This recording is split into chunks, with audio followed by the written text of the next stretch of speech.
The dining room was bathed in a warm, golden glow, casting a serene atmosphere over the elegant setting.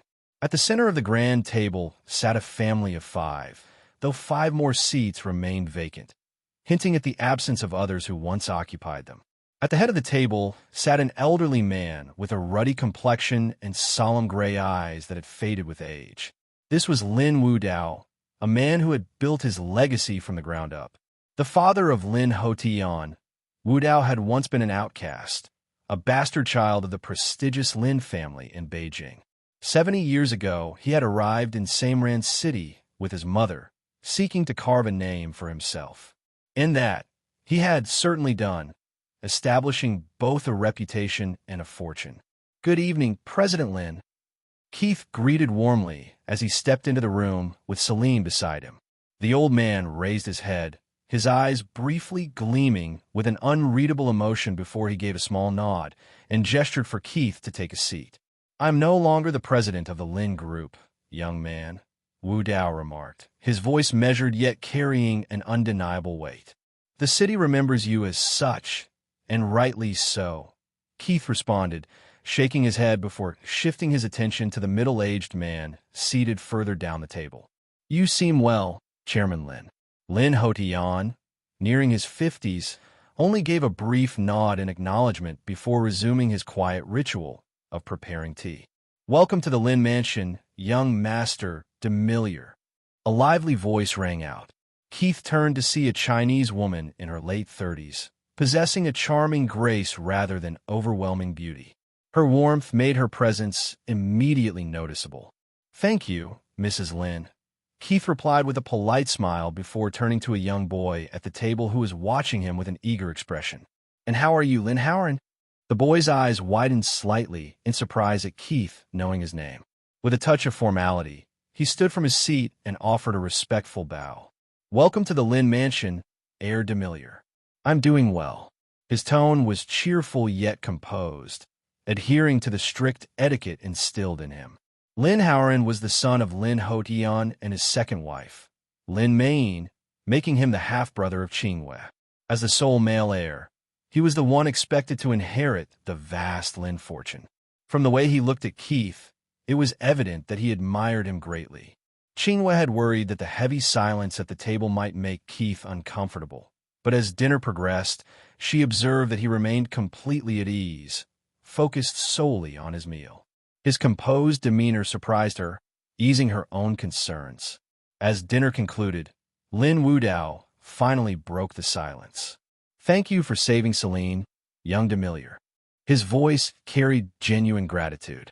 "You're welcome," Keith responded with a nod, glancing at Celine, who smiled at him with quiet fondness.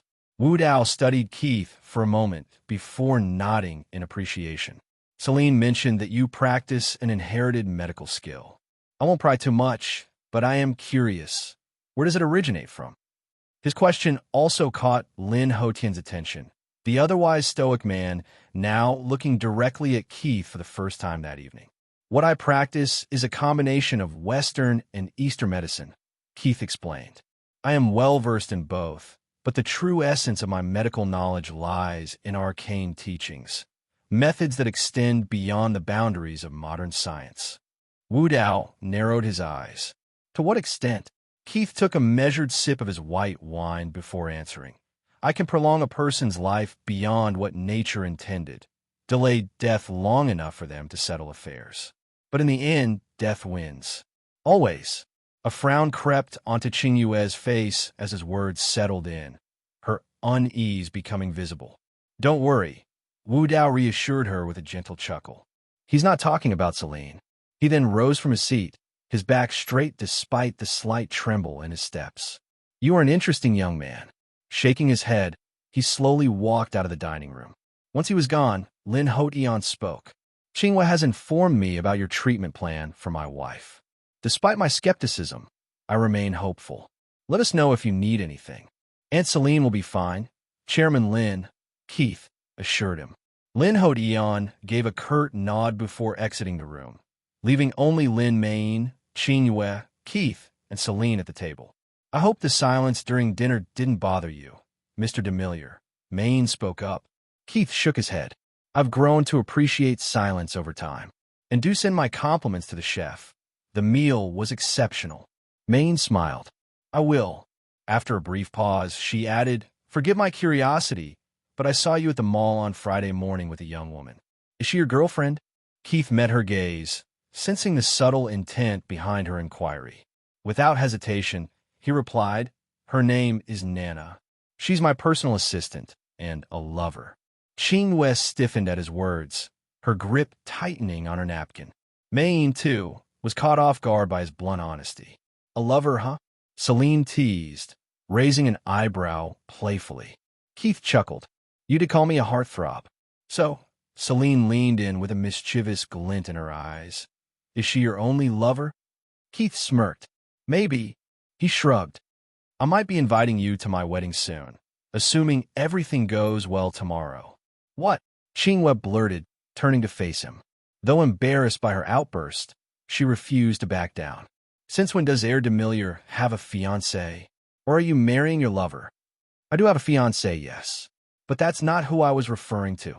He smiled cryptically. Celine, intrigued, pressed further. And who is she? Amelia Mortail, Keith answered, watching as Celine and Maine struggled to place the unfamiliar surname. From Magic City? Celine asked thoughtfully. Her family isn't a business giant. Keith nodded. Her family isn't relevant to me. I'm interested in her. Qingwen narrowed her eyes. Is she that beautiful? She could give you some competition, he teased. Want to come meet her tomorrow? He offered playfully. No, thanks. Qingwe quickly declined. I have plans with friends. She wasn't about to witness another woman claiming Keith's attention firsthand. And your fiancé? She asked, steering the conversation back to the topic she was now deeply invested in. Keith leaned back in his chair, a faint smile on his lips. An Angelini. Qingwe frowned, but Celine and Maine reacted with visible surprise. They understood the weight of his words. The Demiliore and Angelini families had been long-standing rivals in Samran City. For Keith to be engaged to an Angelini was nothing short of shocking. The room fell silent, the implications of his revelation settling in. Keith simply sipped his wine, letting them process the truth in their own time. The Magic City was a sight to behold, a place that effortlessly lived up to its name. Keith observed with a slight smile as Ying discreetly stole glances at the breathtaking landscape around them. It's beautiful, isn't it? He asked. Ying nodded, her voice laced with curiosity. I've never been here before, Master. It's almost as beautiful as Samran.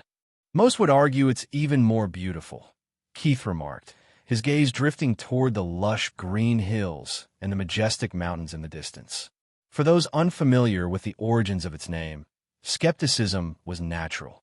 But the moment one set foot in Magic City, the reason became obvious. A place steeped in 3,000 years of history, its mystique only grew stronger with time, solidifying its status as one of the most ancient cities in the world.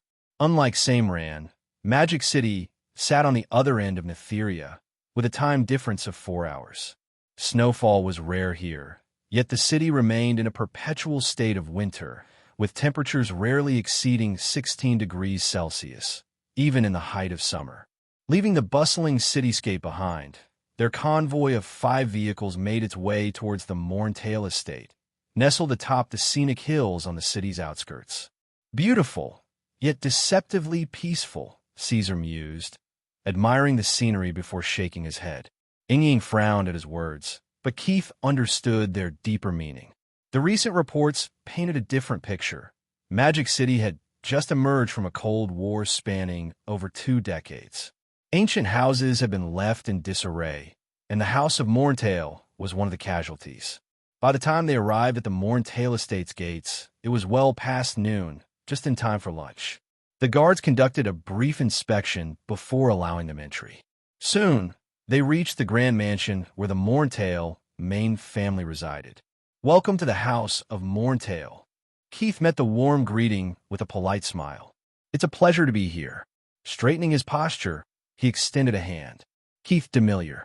The aged man before him appeared to be in his late 40s, though he was decades older in reality. He masked his surprise at Keith's poise and returned the handshake. Vladimir Morntail, heir to the house of Morntail. Behind Keith, his guards had already taken their positions, leaving only Caesar, Ying, and Victor to accompany him. Caesar stepped forward, introducing himself as the Demiliore family's head butler, followed by Ying and Victor stating their names. With formalities settled, Vladimir invited them inside. Keith found amusement in the children's hushed whispers as they curiously observed the new guests. The current head of the house of Morntail was Alaric, Vladimir's uncle and Amelia's grandfather. Today, he was in particularly high spirits, as was the rest of the family. The reason was clear. Caesar had made their intentions evident in last night's correspondence. Judging by the lively atmosphere, the elder generation had already reached a consensus to accept Keith's proposal. And why wouldn't they? The bride price offered to the Morntail family was an astronomical sum, one they desperately needed to secure a prosperous future for their next generation. Amelia has been informed of your arrival and will be here shortly, an enthusiastic woman announced.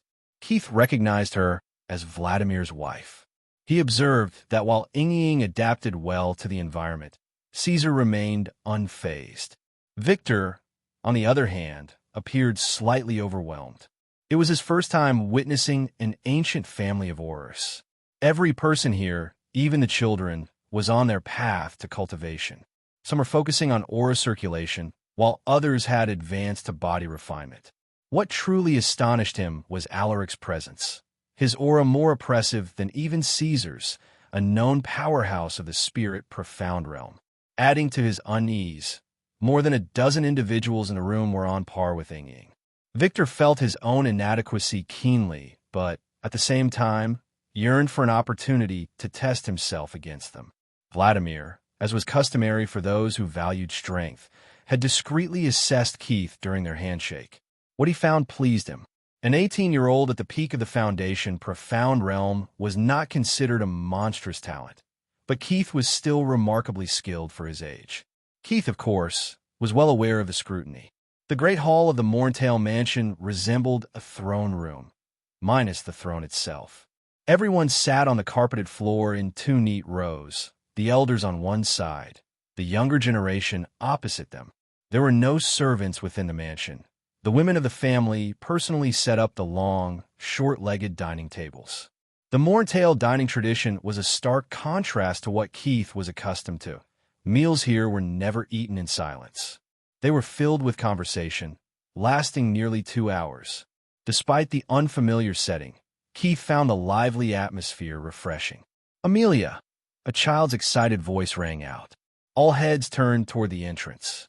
Standing at 5 feet 8 inches, the bespectacled young woman had a slender frame, her figure obscured by an oversized sweater that draped past her hips and thighs. A mere glance made it clear. She had no interest in drawing attention to herself. The quiet confidence in her posture showed she cared little for the opinions of others. Like the rest of her family, she bore raven-black hair, neatly tied into a ponytail, and striking green eyes that calmly acknowledged her elders before approaching Keith. A few elders frowned at her lack of effort in dressing up, but they said nothing. They were used to her demeanor, and those who knew her well were simply relieved that she had shown up at all. Keith met her gaze with a light smile when she simply nodded at him and took a seat to his left. Most would have found her behavior cold, but Keith was no ordinary person. He knew Amelia better than she knew herself. At the moment their eyes met, the knowledge from his dreams, the intricate details of her life, flashed vividly in his mind. "Keith Argus Demiliore," he introduced himself, offering his hand. Amelia turned to him, their eyes locking. Both felt an inexplicable jolt. Keith, struck by her beauty, and Amelia, unsettled by the eerie feeling that he could see through her. Pushing aside the silly notion, she accepted his handshake. "Amelia Jean Morntail." "A beautiful name," Keith remarked before leaning in slightly, drawing gasps from those watching. Amelia's eyes widened, but she quickly realized he wasn't leaning in for a kiss. She remained still as he whispered, "I know all your secrets, Princess of Runes." A chill ran down her spine. Her mind went blank as she stared at him, unfocused. Keith merely smiled and turned back to the elders, effortlessly resuming their conversation. When Amelia finally collected herself, she masked her emotions behind an indifferent facade. To an outsider, she appeared completely unbothered, but inside, her mind was in chaos. The sinking feeling in her chest wouldn't leave her, and as time passed, she found herself stealing glances at Keith, each one feeding her growing curiosity about him, a reaction Keith had been expecting all along. Hey, welcome to Firescale Audiobooks. If you enjoy our audiobooks, please consider subscribing to the channel. Also, feel free to share your review in the comments section below. Watching him take his seat at her study table and then unceremoniously go through her design book agitated her even more. And then there was the occasional sound of him helping himself to some pistachios as he turned the pages over. After nearly an hour of silence, Amelia, as patient as she was, could not bear the tension that was gripping her nerves. "I think we should talk, Mr. Demiliore." She spoke determinedly after taking a deep breath. Keith's hand, which was halfway down turning a page, stopped and then fell to close the personal design book of the lady, whose boudoir he was sitting inside. He turned the seat around and then looked her right in the eyes. "We can talk, but first you must get these glasses of yours out of the way," he lightly said. "We both know that your eyes are perfectly fine." And there it was again, the sinking feeling in the pit of her stomach. How'd he know about it? It was a question she was rather scared of. Amelia looked him in his deep brown eyes, and seeing the mischievousness sparkling in them, she decided to not play around and did as asked. "You are beautiful," he offhandedly commented after she took off her glasses and then leaned back in his seat. "What do you want to talk about?" His question only ended up making her feel more agitated, but after a minute of contemplation, she severely looked him in the eyes. "What do you want, Mr. Demiliore? Not messing around, are we?" He chuckled to himself and then closed his eyes. "I want you, Miss Amelia. I want a wife who can stay shoulder to shoulder with me and share the responsibilities with me." He opened his eyes and sincerely spoke.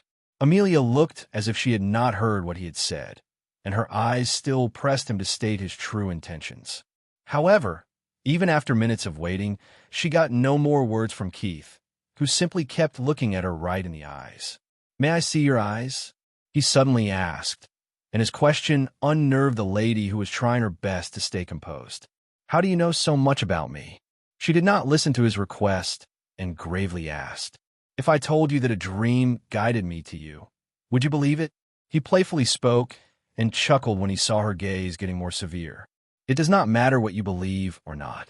His persona suddenly took a 180 degrees turn, and then he seriously looked at her. "What I have said is the truth."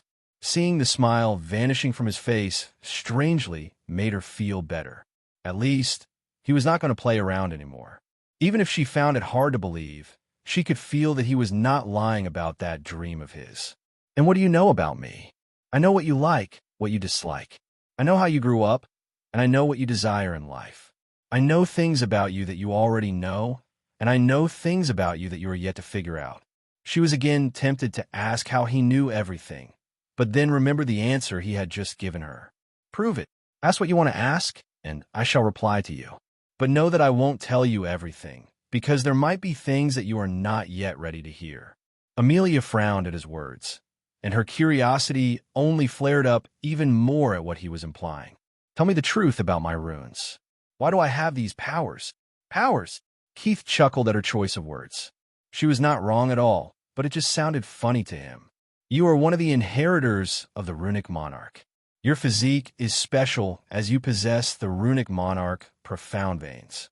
The runes you see in your dreams is the knowledge that these profound veins provide you. You are only in the great profound realm right now, so the knowledge you have so far gained is only elementary." His words made her quite shocked, and now she finally had an answer for what was going on with her. She was not surprised that Keith saw through her realm, which was hidden under the runes that she had inscribed on her body. No one in the Morntail family knew how strong she was. For all they knew, she had been stuck at the peak of Foundation Profound Realm for the past 7 years. What is the strange door that I keep seeing in my dreams? That mystical palace. That's the first trial ground that the runic monarch left behind. There's a test for you inside of it, and if you pass it, there are special rewards for you. Also, that palace is inside an independent dimension and is simply a treasure trove. There are lots of good things for you there. Keith did not keep this information from her and truthfully told her everything about the trial ground. How do I enter that place? She did not doubt his words and simply asked. You cannot access that dimension from the world we are in right now. He shook his head. We both are also not strong enough to enter that place, and it's something that we should not be concerned about for now. She frowned at his choice of words. Others can enter that place too. Anybody who meets the requirements can enter that dimension, but only the inheritor of the runic monarch can take the test. Amelia stayed silent after she heard his words, and Keith let her stay occupied with her thoughts. Who was the runic monarch? A god, and even among the gods, he was at the top of the pyramid of hierarchy. She had speculated that after hearing his previous answers, but hearing him confirm it shocked her beyond belief.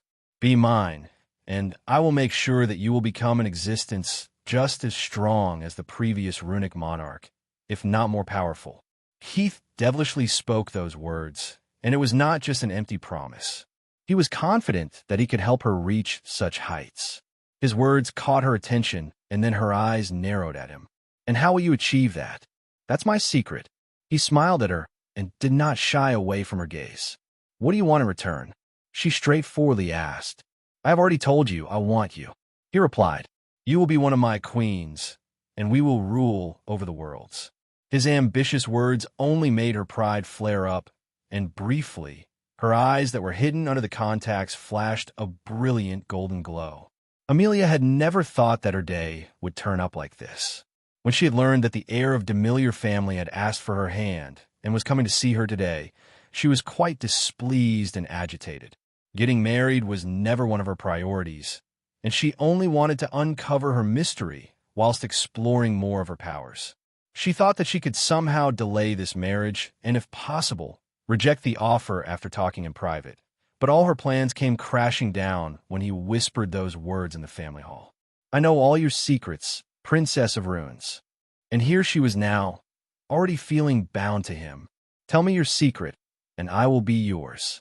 An elated smile graced his lips when he heard her words. I have lots of secrets, my dear Amelia. He playfully spoke. But for now, know that a dream has put me on a mission.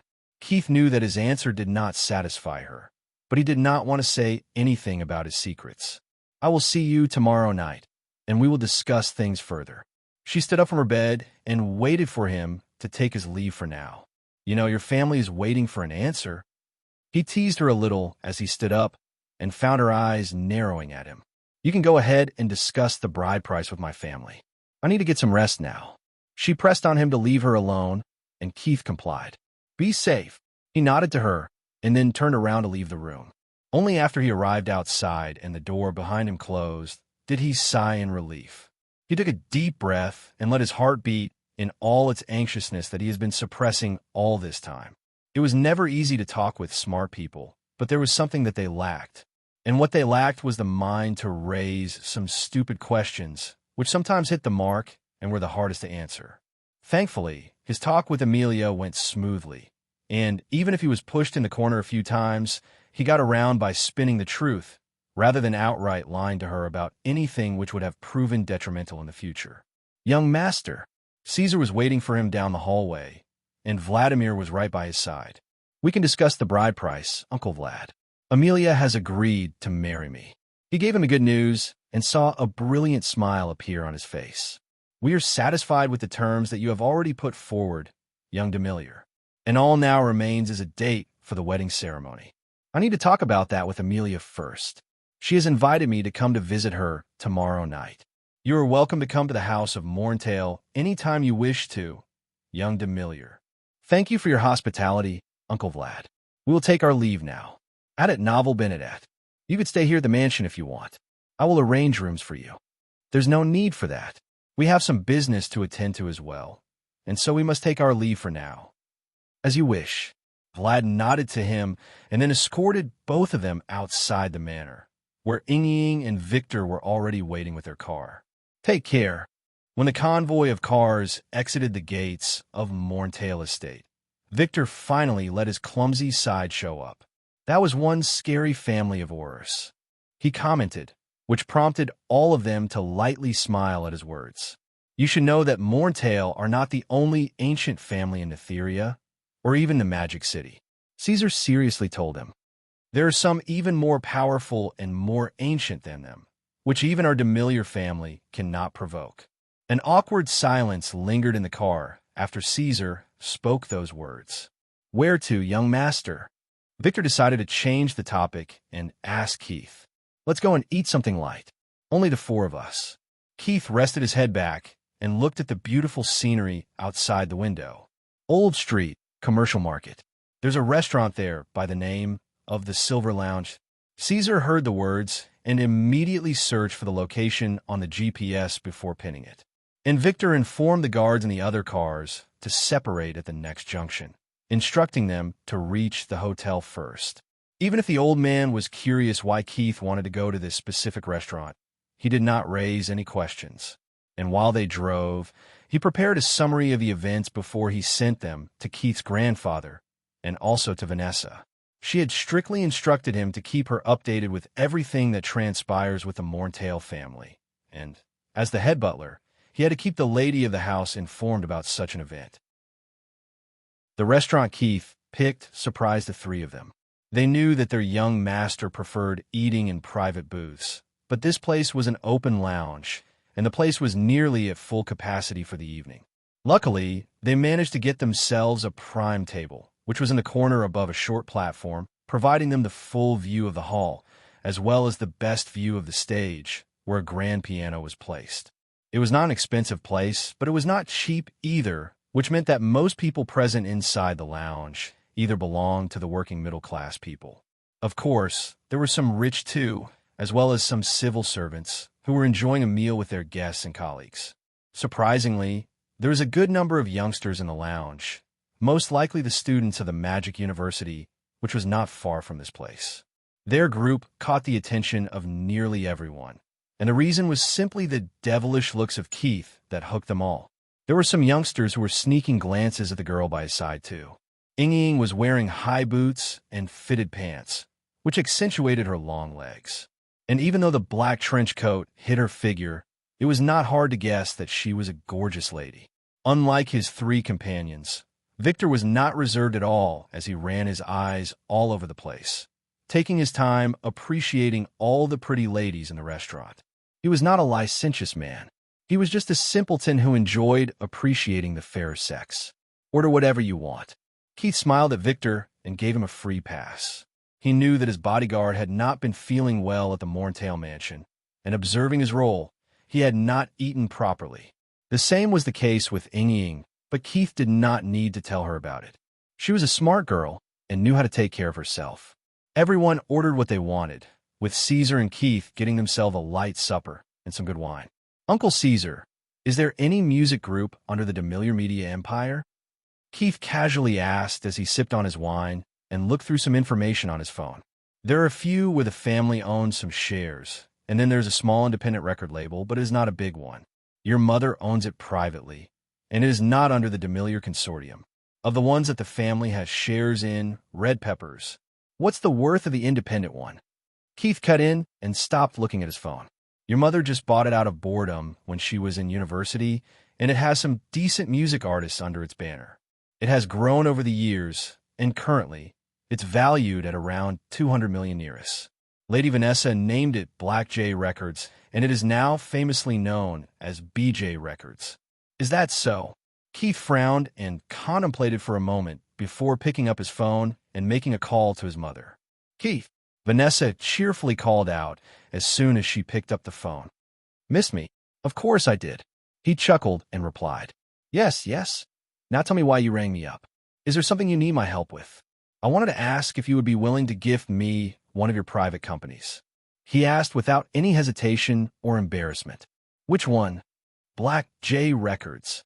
His answer surprised her, and she remained silent for a few seconds. What do you plan on doing? She finally asked. The plan is to nurture a future asset. A girl. Vanessa mischievously inquired. Yes, but I'm not playing around. She's a treasure. And he proceeded to tell her a few things about her. Adet novel benedat. Their conversation caught the attention of the three people on the table, and Ying frowned as she failed to recall any girl around Keith who was so talented in music. I will contact May and transfer the company under your new group. It will be done within a few hours. Vanessa did not drag the conversation and gave Keith the answer he already expected. His mother would never deny him any such request, and he knew he had the company under him as soon as he had stated his request. "Thank you, Mother," he gratefully said, to which Vanessa snorted and ended the call. "Master, who is the girl you were talking about?" Ying asked, as she could not contain her curiosity. "Her name is Alana. She's 16 and is about to show up on that stage in 7 minutes." He gestured to the piano and grinned at the disbelief on their faces. "I'm serious. You will see for yourself." And see they did. Exactly after 7 minutes, a young girl of average stature, chocolate hair, and light brown eyes stepped onto the stage. She was wearing a uniform that was the same as the waitresses in the restaurant, but with a bow tie at the base of her neck. After bowing her head to the audience, most of which were not even paying any attention to her, she sat on the bench and checked her ponytail one last time before pulling off the lid and uncovering the keys of the piano. As her slender finger touched the keys, a soothing melody started, prompting everyone to turn to look at her. The innocence reflecting on her face as she played the piano with half-lidded eyes hooked all the males to her. She was not breathtakingly beautiful, but she was stunning in her own right, and wearing that maid-like waitress uniform only attracted the opposite sex to her more. However, even if they were basking in their lustful thoughts towards her, it did not take long for them to utterly fall in love with the melody she was playing. It was not some famous melody that these people had heard before. In fact, no one in the audience had ever heard this beautiful piece of piano. Only Keith knew that Alana was playing her own music, a piece that she had probably only come up with on a whim. That was how godly gifted she was in music. "She's good." Caesar nodded his head in appreciation after hearing Alana play a few pieces of her music. "Almost as good as you, young master." Keith chuckled at his words and shook his head. Yes, he was proud of his gift in music, and perhaps he was a little better than the girl they were listening to. But it was only because it had only been a few months since she touched the piano. Of course, he would not tell Caesar that. Keith signaled to the waiter and then ordered a couple of bottles of the most expensive wine they had in the restaurant. The four of them sipped on their wines and silently listened to the music the girl was playing. The light smile on her face as she played the music left little to doubt the girl's utter love for music. She was simply enjoying herself, oblivious of the fact that her music was playing with the emotions of the people around her. As he kept looking at her, her future was flashing through his mind. She was not just some random girl who was immensely talented in music, but she was the main heroine of a child of destiny. He had already put his clutches on Amelia, but something inside of Keith was warning him to not overdo anything with the girl in front of him. Not that he planned to do anything reckless, but he did not plan to leave her on her own either. Keith calmly stood up from his seat and applauded for the little girl who had stopped playing to take a short break. And since he was not the only one who did it, the little girl only bowed to the audience and sat back on the bench as a fellow waitress brought her a glass of a mint margarita. "I am sorry, sir, but you cannot approach the waitress during her working hours." The head waiter, who was standing by the stairs of the stage, stopped Keith when he was about to step on it. "I am not approaching the waitress, and only wish to play some music. Rest assured that I know what I am doing." He lightly smiled at the man, who was now feeling quite awkward. "May I contact the manager and inform him of your request?" "Go ahead." Keith appreciatively nodded when he found the man staying true to his job. And unsurprisingly, the manager of the place told the head waiter to let him do as he pleased. Of course, it was only because Keith had spent a handsome amount of money in the couple of hours he had dined here for. "My apologies, sir. I hope you did not mind my intrusion." The waiter bowed to him after the manager gave his go. "It's your job, and you're doing great," Keith lightly told him and ascended the stage. As soon as he stepped on it, whispers and murmurs started sounding as the audience was surprised to see such a handsome boy appear on the stage. Sensing the change in the audience and the voices around her, Alana curiously turned to look back, and just the look made her innocent heart skip a beat in surprise. "May I take the seat?" Keith flashed her his devilishly perfect smile and asked, "May I?" Keith asked again after he found the little girl enchanted by his charm. "Sorry." Alana furiously blushed and hurriedly stood up from the bench. "Stay seated. It's big enough for the two of us," he casually said without looking at her, and sat on the bench, closing his eyes to clear out all the distracting thoughts from his mind. She was hesitant to stay seated right next to him, but when she found him lost in his own world, she sat down on the edge, sipping on her margarita as quietly as possible. After a minute, Keith opened his eyes with a fond smile adorning his face. His long, slender fingers lightly brushed on the keys, playing nothing in particular, but it still sounded sweet to everyone's ears. And then he stopped, and the moment his fingers fell on the keys again, he hooked the entire audience. A soothing melody whispered in the ears of everyone, and subconsciously, they stopped whatever they were doing to just bask in this enchanting melody. What he was playing was a song from his memories of a dream, and this song did not exist in the world he was loving in. Merry-Go-Round of Life, one of his favorite pieces of music by one of his favorite music composers. As the intro ended and the tempo built up, the surprise and awe of the audience only heightened. It was a song that spoke to everyone, no matter what sort of mood they were in.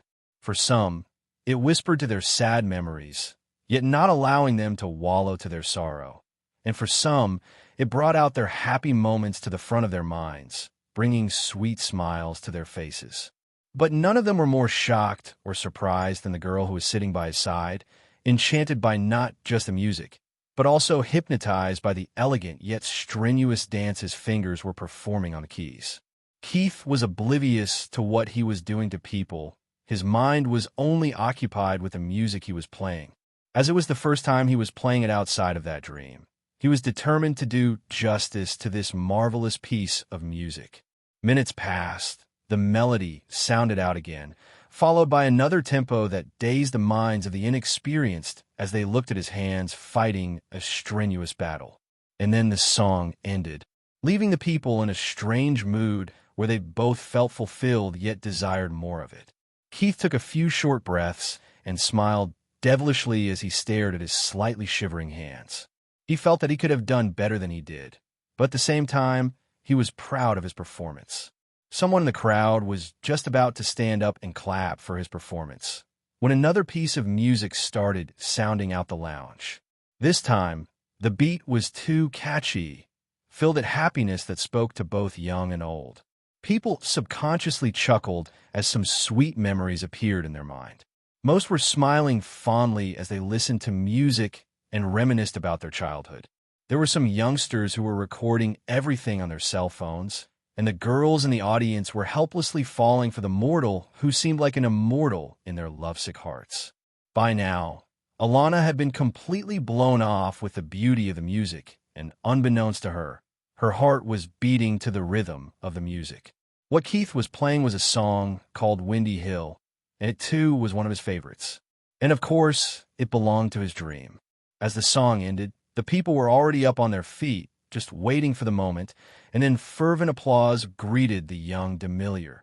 At it novel Benedad. "More!" A fangirl screamed from the audience, who then pressed for him to play it again. "Again! Please, more! More! More!" Keith chuckled when he heard their requests, and then turned to look at the girl by his side. "I have another venison of this song. Want to hear it?"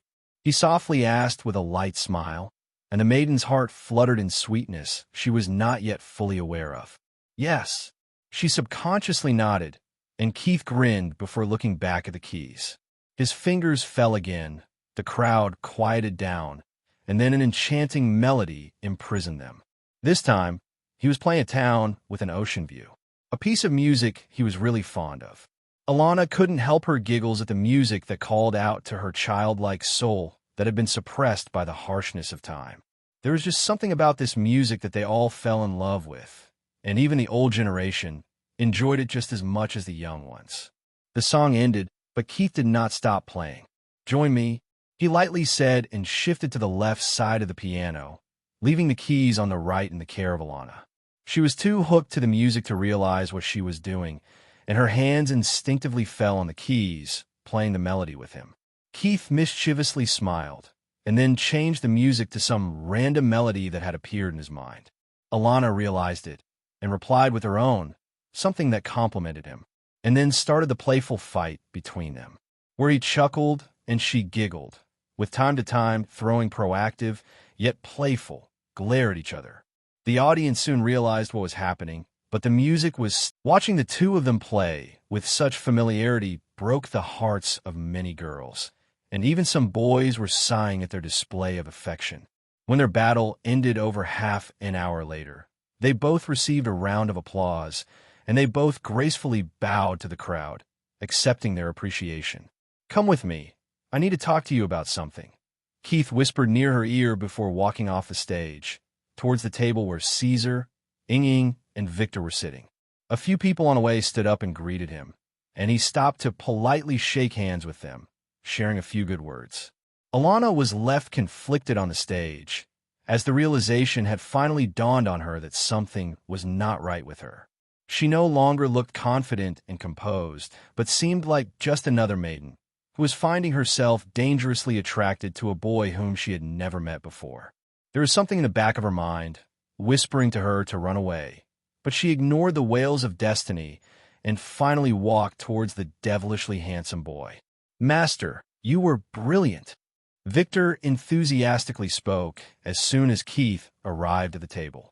The simpleton knew nothing about the theory of music, but he was still capable of discerning and appreciating the beauty of the art. "It was truly a marvelous performance, Master Keith." Caesar, too, appreciatively spoke. "Thank you." Keith smiled at him and nodded before taking his seat. Ying was about to ask him the names of the songs he passed when a timid girl approached their table. "Sit." Keith stood up from his seat and pointed at the seat next to Caesar, which was vacant. Perhaps it was because of the presence of another girl on the table that helped her nerves, as she nodded to him and calmly took the seat.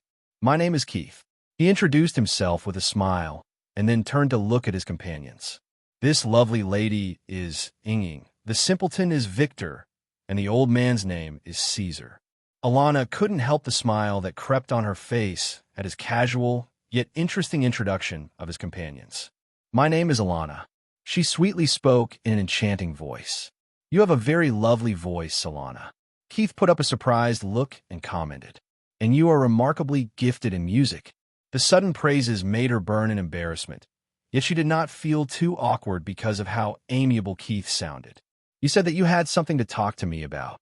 She lightly spoke to get over her anxiety. "Yes, it's a very important matter, and I dearly hope that you would accept my offer." "An offer?" Alana frowned and curiously asked. "I want to offer you a contract and sign you for my company. As a music composer, and since you have such a lovely voice, I'm sure you can sing a little too." Alana hesitated a little before shaking her head. "I can't sing." "Is it because of the irritation that you feel in your throat when you try to raise the voice?" Keith lightly smiled at her. "How do you know?" She surprisingly looked at him, and he chuckled at how adorable she looked. "I'm a doctor, silly girl. A very accomplished one, and so I can tell it." "I thought you were a musician," she exclaimed, still surprised. "No, I am not. I just play because I love music. I don't have time and intentions to start a career in it." Keith smiled at her. "And primarily, I am a businessman and then a doctor." Oh, she did not know what to say to him. But then when she thought that she should at least say something, she blurted whatever came to her mind. "You are awesome." All of them chuckled at her words, and Keith nodded his head unreservedly. "Yup, I'm awesome." His proclamation only made her blush more at her silliness. "Now let's talk about the business." Keith suddenly turned serious.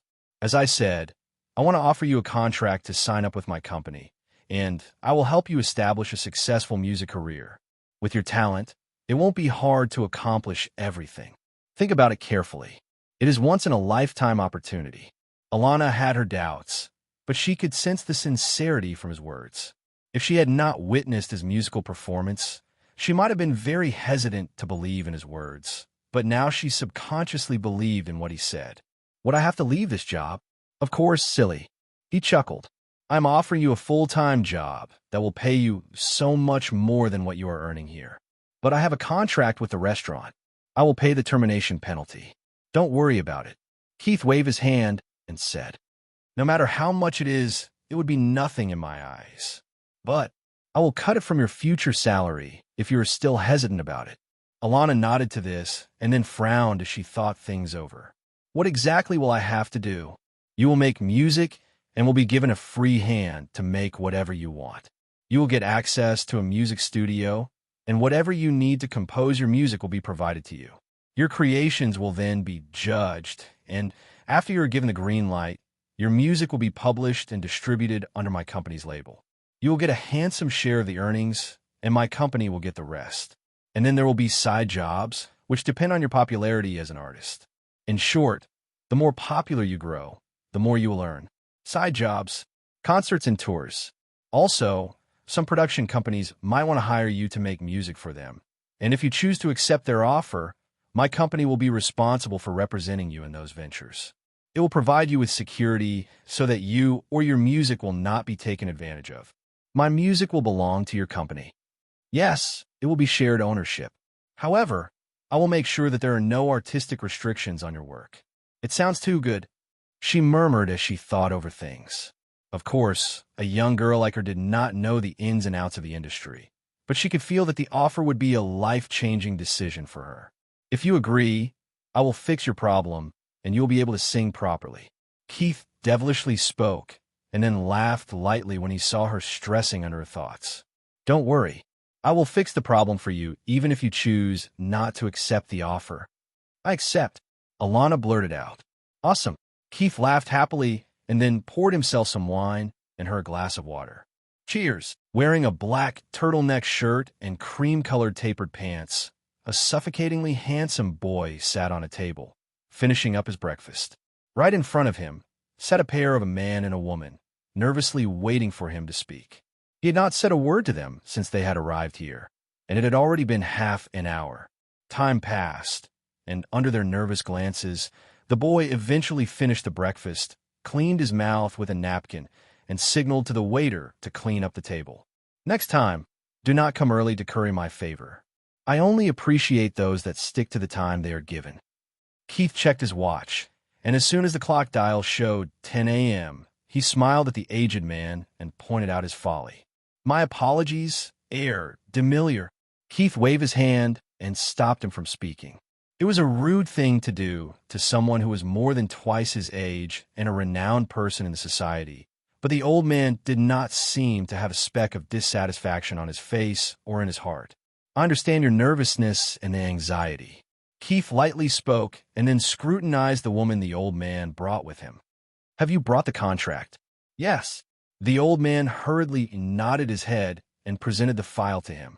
"All the terms have been accorded as you asked for." "I see."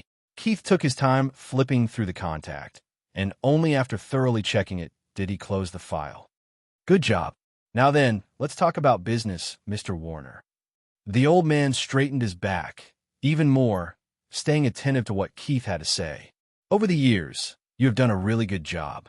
The company is doing great under your command, and I have decided to keep you as the CEO of the Black J Records, which is now under the banner of my Black Forest Group."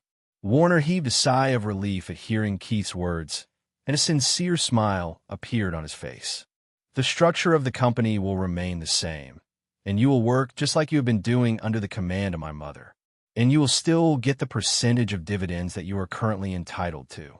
I will not let down your trust in me, heir Demiliore," Warner assured him with confidence. "Good." Keith nodded his head and then glanced at the woman before looking at Warner again. "And there's something I want you to put your utmost attention to." "Speak, and it shall be done, heir Demiliore." Warner nodded unhesitatingly. It was only because he believed that Keith would not ask him to do anything that would jeopardize the company under his command. He had high expectations of the young man in front of him, who happened to be the son of an accomplished business magnate, his former boss, and also the heir to one of the most powerful families in the country of Etheria. "I want you to understand that Alana is off-limits to anyone, no matter who they are." He intently spoke, and Warner grew a little apprehensive in his heart. "We both know how the showbiz industry works, but you're not going to allow Alana to fall into those seductive yet lucrative pits. And if you find yourself hard-pressed by someone with enough power, you will simply guide them to me, and I will take care of the matter." Seeing Warner nod to his words, he continued, "I don't want anyone whispering stupid words in her ears, and I don't want her to do stupid things for publicity. You understand what I mean, right?" He narrowed his eyes at the old man, who readily nodded his head. "Good, because if she comes under harm, or she is made to do anything I did not want her to do." His voice grew icy cold at this point. "You and this lady by your side will be the first to suffer, and then that suffering will befall on those dearest to the two of you." Both their hearts palpitated in fear at the blunt threat by Keith, and the old woman felt chills run up her spine because she realized his words were mostly directed at her. "Please rest assured, Heir Demiliore, I will do my job as Lady Alana's manager to the best of my abilities, and I will heed to your warning. Your good performance will not go unrewarded, Miss Hamilton." Keith nodded his head and then sipped on some white wine. "You may take your leave now, Mr. Warner. Thank you for coming to see me on such short notice." His words were polite, and more than what a man like Warner could afford. Even if he could not sleep last night and had to travel all the way from Alfindra, the showbiz capital of the country, to Magic City, which was thousands of miles away, he was still happy in his heart to learn that everything was going to be fine. "Please don't thank me, Heir Demiliore. The subordinate is only doing his job." Warner stood up from his seat and then bowed to him. Only after Keith nodded did the old man straighten his back and took his leave. "Alana will be here in half an hour. You can order whatever you want to eat if you are hungry."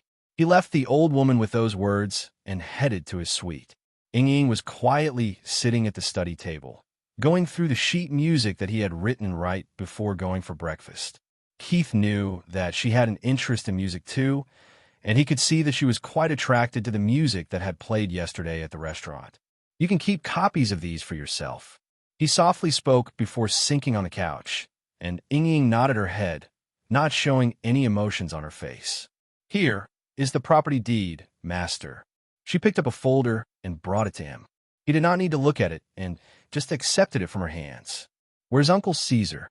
"After we finished the task you assigned us, Lady Vanessa called him and instructed him to go to the Morntail estate and finalize the bride price with them." "I see." Keith nodded his head and then tapped on the place right by his side. "Sit." Ying did as asked, but then tensed up when Keith wrapped his arm around her and pulled her closer to him. "So, does my Ying want me to teach her how to play merry-go-round of life?"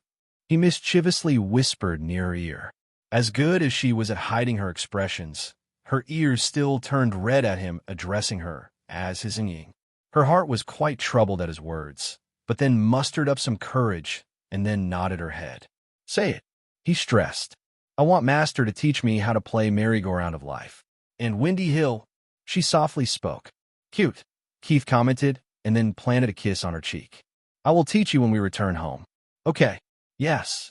She quickly nodded her head, still trying her best to not allow her anxiousness, anticipation, and happiness on her face. Keith sighed in his heart when he saw her behave that way. He knew he could change it all in just one night, but he did not want to rush things with her. He found himself enjoying her adorable attempts to hide her affection for him, and he wanted to see how long she could hold herself back. "Adet novel ben adat. Brush my hair," he commanded, and then rested his head in her lap, closing his eyes. Ying's heart skipped a beat, and a sweet smile threatened to appear on her face, but she hid it well. She softly started combing his hair with her fingers and felt his body relaxing under her ministrations. Keith loved having his hair combed this way, and the feeling of Ying doing it for him was quite different from what he felt from his mother, but he loved it too. Time passed, which the two of them did not pay a fraction of their attention, and finally, a knock came on the door to their suite. Ying and Keith recognized who it was just from the knock, and the latter opened his eyes and stooped up before lazily stretching his arms. "Thank you." He pecked a kiss on her cheek after wearing his shoes and then walked up to the door to open it. "Good morning, Alana." He brightly smiled at the young girl, who was nervously fidgeting at the door, standing next to Victor. "Good morning, Keith." A faint blush crept on her cheeks when she saw his brilliant smile and couldn't help but stare at him. "Let's go. I will introduce you to your new manager, and then you can go through the contract." Alana nodded her head and took a deep breath. "How's your throat feeling?" He casually asked to lighten up the mood, and it worked. It feels good. She happily smiled at him. You are a brilliant doctor, Keith. She was quite skeptical at first when Keith had treated her by simply giving her neck a type of massage. And if she was being honest, it was too comfy. And as she recalled the sensation, the blush on her cheeks brightened up. And after she returned home, she took the prescription, which was a honey syrup mixed in with a few herbs, and slept soundly. When she woke up this morning, she did not feel the usual irritation that was always there when she woke up. And she did her best to not allow her curiosity to win over. Keith had advised her against testing her vocals for the next few days, and so she was still being extra careful to not speak loudly. Thank you. He smiled back at her. Just keep taking the prescription for a week, and then you will be free of this problem.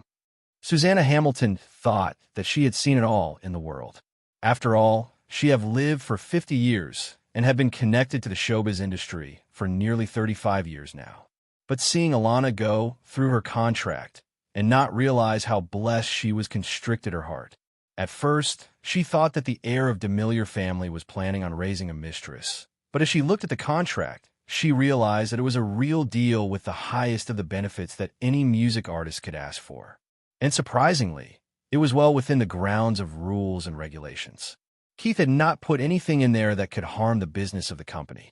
So what do you think? Keith smiled and asked when Alana finally finished reading the contract.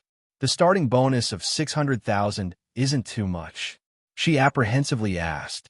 She had never seen money being dealt in such an amount. For a poor girl like her, $600,000 was really too much. No, it is not. Keith shook his head. It's just the sign-up bonus. And since you won't be getting any salary and all the money you make depends on the sales of your future music, this money is an amount that can keep you afloat for a while. I don't need so much money to survive a couple of months. It is what it is, and it cannot be changed. Keith shrugged her words off. You'll have to change your lifestyle eventually, so get used to it. Alana was still a little conflicted, but nodded her head in acceptance. Her heart was filled with utmost gratitude to Keith, and she vowed to live up to his expectations. About Clause 16, I cannot be in a relationship before turning 20. Yes, it is a sacrifice you would have to make if you want to become successful. Since my company is investing in you, we don't want you to get distracted from your goals. And this clause will no longer bind you after your 20th birthday. Do you think 20 will be too late to find yourself a lover? He teasingly smiled at her.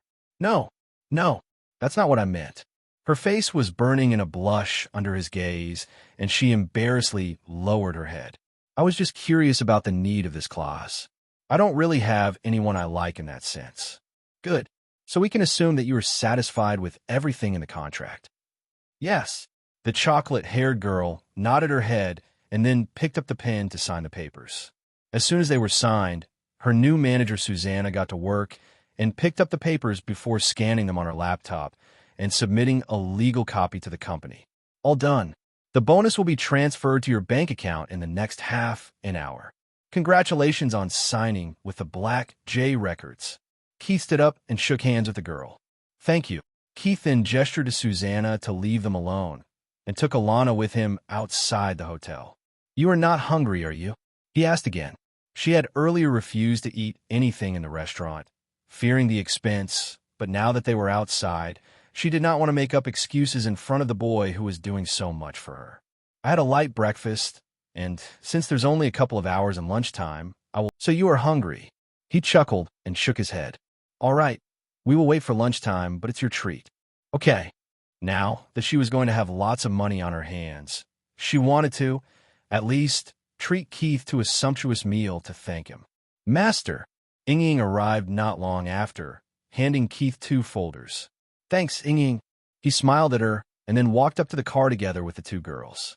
He tipped the valet handsomely and then got into the driving seat, with Ying in front and Alana sitting in the back. Where are we going? Alana curiously asked. To your new home.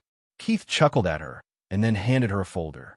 Alana nervously opened it and then heaved a sigh of relief when she saw that it was only sheet music, but then happily smiled when she realized which songs these were. You wrote it for me. Of course, you asked for it. And so here are the 3 songs and their arrangements. Thank you. You're welcome. He smiled and then glanced at the address that Ying had pinned on the GPS. For a moment, I thought you really bought me a new home. In her happiness, the words in her heart fell out of her mouth, which made Keith laugh lightly. I am indeed taking you to your new house. What? Alana horrifiedly looked at him. Keith, I can't take it. The place I am currently living in is big enough for me and my little brother. We are fine. No, you're not fine. Keith sighed and shook his head. Don't lie to me. Alana lowered her head as her eyes turned misty. Don't worry, the new house is not in your name. It is in my name, and I am only renting it to you. Keith glanced at her state in the rear-view mirror, and light said. His words made the guilt gripping Alana's heart fade away, and she hurriedly wiped her eyes. Thank you, she softly said, and her voice was filled with gratitude. She really did not want to owe Keith any more than she already did, and if she was only renting the house, she could accept it. It would allow her to sell their old place and escape from that hellhole, which was infested with goons and drunkards. Alana did not ask how much the rent would be, as she believed that Keith would eventually tell her. She was sure that it would not be anything that she could not afford. Subconsciously, she had started trusting Keith like she had never trusted anyone.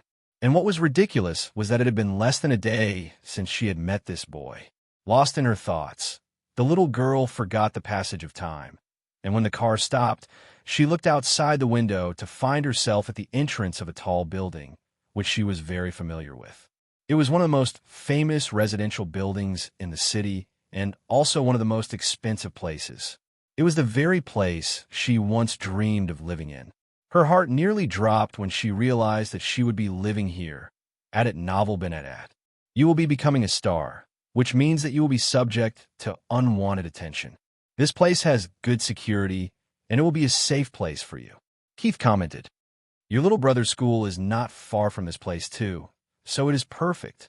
Keith, it is too expensive. Really? He raised his brow at her, in surprise.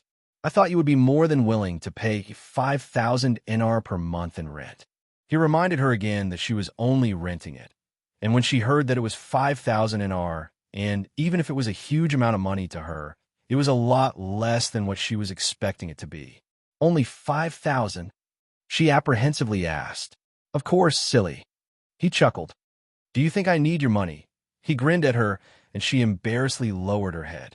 And that's not all. I need a personal favor, too. What is it? She frowned and curiously asked. When you become a star, you won't refuse me if I approach you to become a face for any of my brands or projects. I promise. Alana smiled and readily nodded her head, feeling sweet in her heart. Alana was flabbergasted when they arrived inside the condo that was going to be her new home. It was so beautiful and refined that she could not help the excitement in her heart. The place came with the furniture, which was specifically chosen by designers to complement it. And also, this place simply had everything. The kitchen was an open space connected with the dining area, and then there were 4 bedrooms with individual restrooms, a lounge, and an office with a piano, which she planned on turning into a home studio in the future. There was also a leisure room with a pool table and a place to sit and play on consoles for 5 to 6 people, and she knew that her little brother would love it. Alana then walked onto the balcony and gasped at the view of the city. They were on the 66th floor, and the view from this height was exhilarating. Like it, Keith stood behind her leaning against the glass door with his arms folded on his chest, playfully smiling at her. Love it. She excitedly jumped on her feet and clapped her hands. Good. He sighed in relief and then stood straight. Let's go and find a place to eat. I am starving. Alana giggled at his words and nodded her head. If you don't mind, can we pick up my little brother from school? I would like to introduce you to him. She requested with much hope and was relieved when Keith agreed. Sure. I want to meet him too. He amiably smiled at her and nodded his head. Of course. He wanted to meet her little brother. And why wouldn't he? Her brother was, after all, the very child of destiny she was meant for. Bloomfield High was a semi-private middle and high school in the Magic City. It was not the most prestigious institution, but was still a renowned school in the city. At 2:15 in the afternoon, the students were already coming out of the school, with some heading to the parking, others to the third gate that was connected to the city metro, and the rest headed to the second gate to travel on their feet. Alana's little brother usually traveled on foot, so they were waiting outside the second gate for him. Seeing a ridiculously handsome boy leaning against a stylish black BMW and chatting with his two beautiful companions, the girls and boys of the Bloomfield High stopped and stared before starting their gossiping. Some brave souls even took out their cell phones and took a few quick snaps to send them to their friends. Time passed, and the young boys and girls dispersed. But her little brother was yet to show up, and by now, Alana had a frown marring her beautiful face. Did he take the metro? She asked herself, but then her eyes caught someone coming out of the second gate, and she was familiar with this boy. Matthew, she called out to the lanky, freckled boy, who was surprised to hear someone call out his name. When Matthew saw who called out his name, a troubled expression marred his face, which did not miss the eyes of the Keith and the girls. Who's he? Keith curiously asked. My little brother's friend, Alana replied, and then walked up to the boy who was hesitant to come up to them. How are you, Matthew? I am fine, Alana. The boy shied his eyes away and replied, If you're looking for Xian, he's in the tennis court. You should hurry up. And after saying that, he bolted away. What's up with him? Keith frowned and asked, but then a light smile crept on his face when he saw Alana rush inside the school in anxiousness. Of course, he knew what must be going on with her little brother. Let's go, he called out to Ying before chasing Alana inside the school.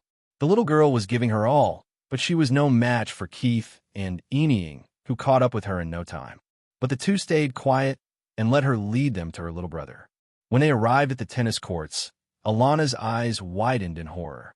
Her little brother was lying on the court, surrounded by a few boys who were cursing at him, and a boy with blonde hair was kicking him in the back. Xian, Alana called out, and the sudden shout alarmed the boys who warily turned to look at the entrance of the tennis court.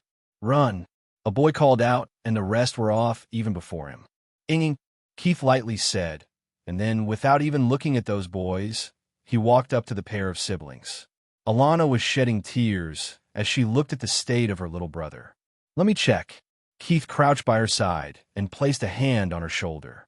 His words reminded her that he was a doctor.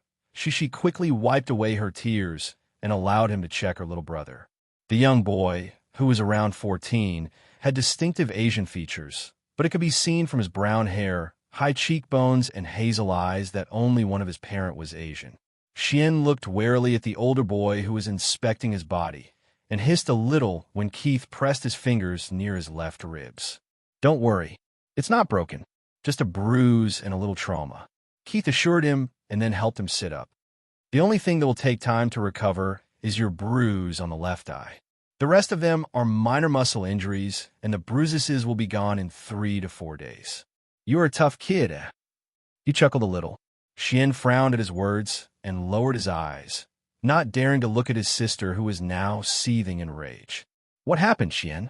Alana coldly asked. Now that Keith had assured her that there were no serious injuries, she could place her mind on other matters.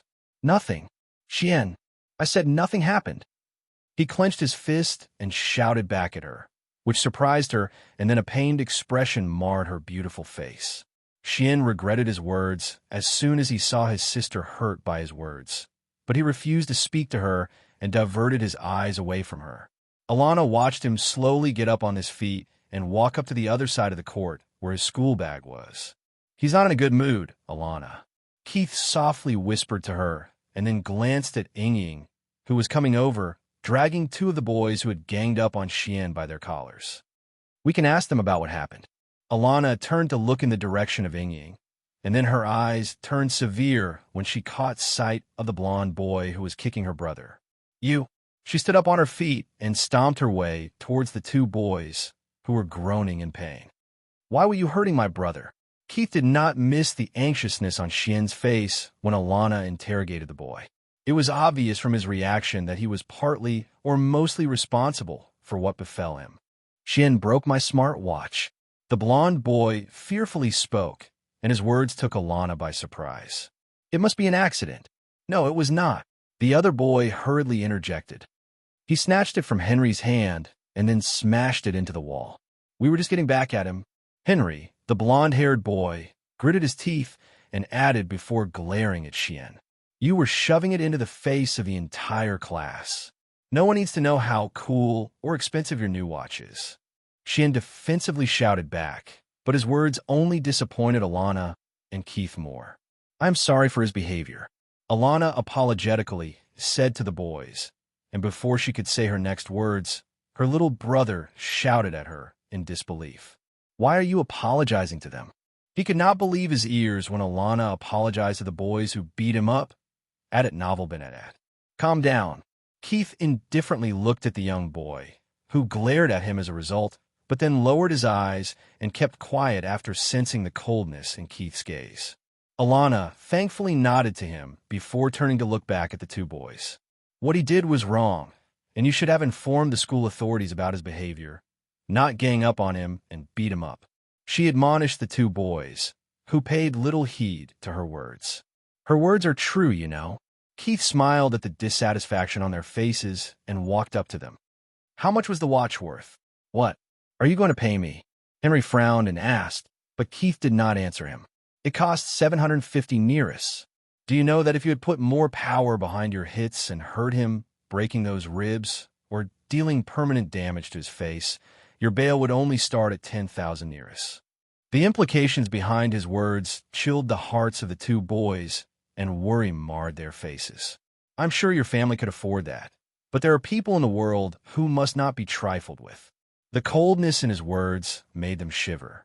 Trust me, if I want to, I can send you behind the bars without bail, and you will serve your 3-month sentence. And when you come out, you will have a criminal record, and no prestigious university will be willing to accept you. You can even forget about getting yourself a respectable job in the society. I could do worse, but let's not talk about grim subjects. He patted the shoulder of the blonde-haired boy, who did not even dare to look at him. Keith took out a few bills from his wallet and stuffed them in the pocket of the boy. Go now, and I hope any of this won't happen again.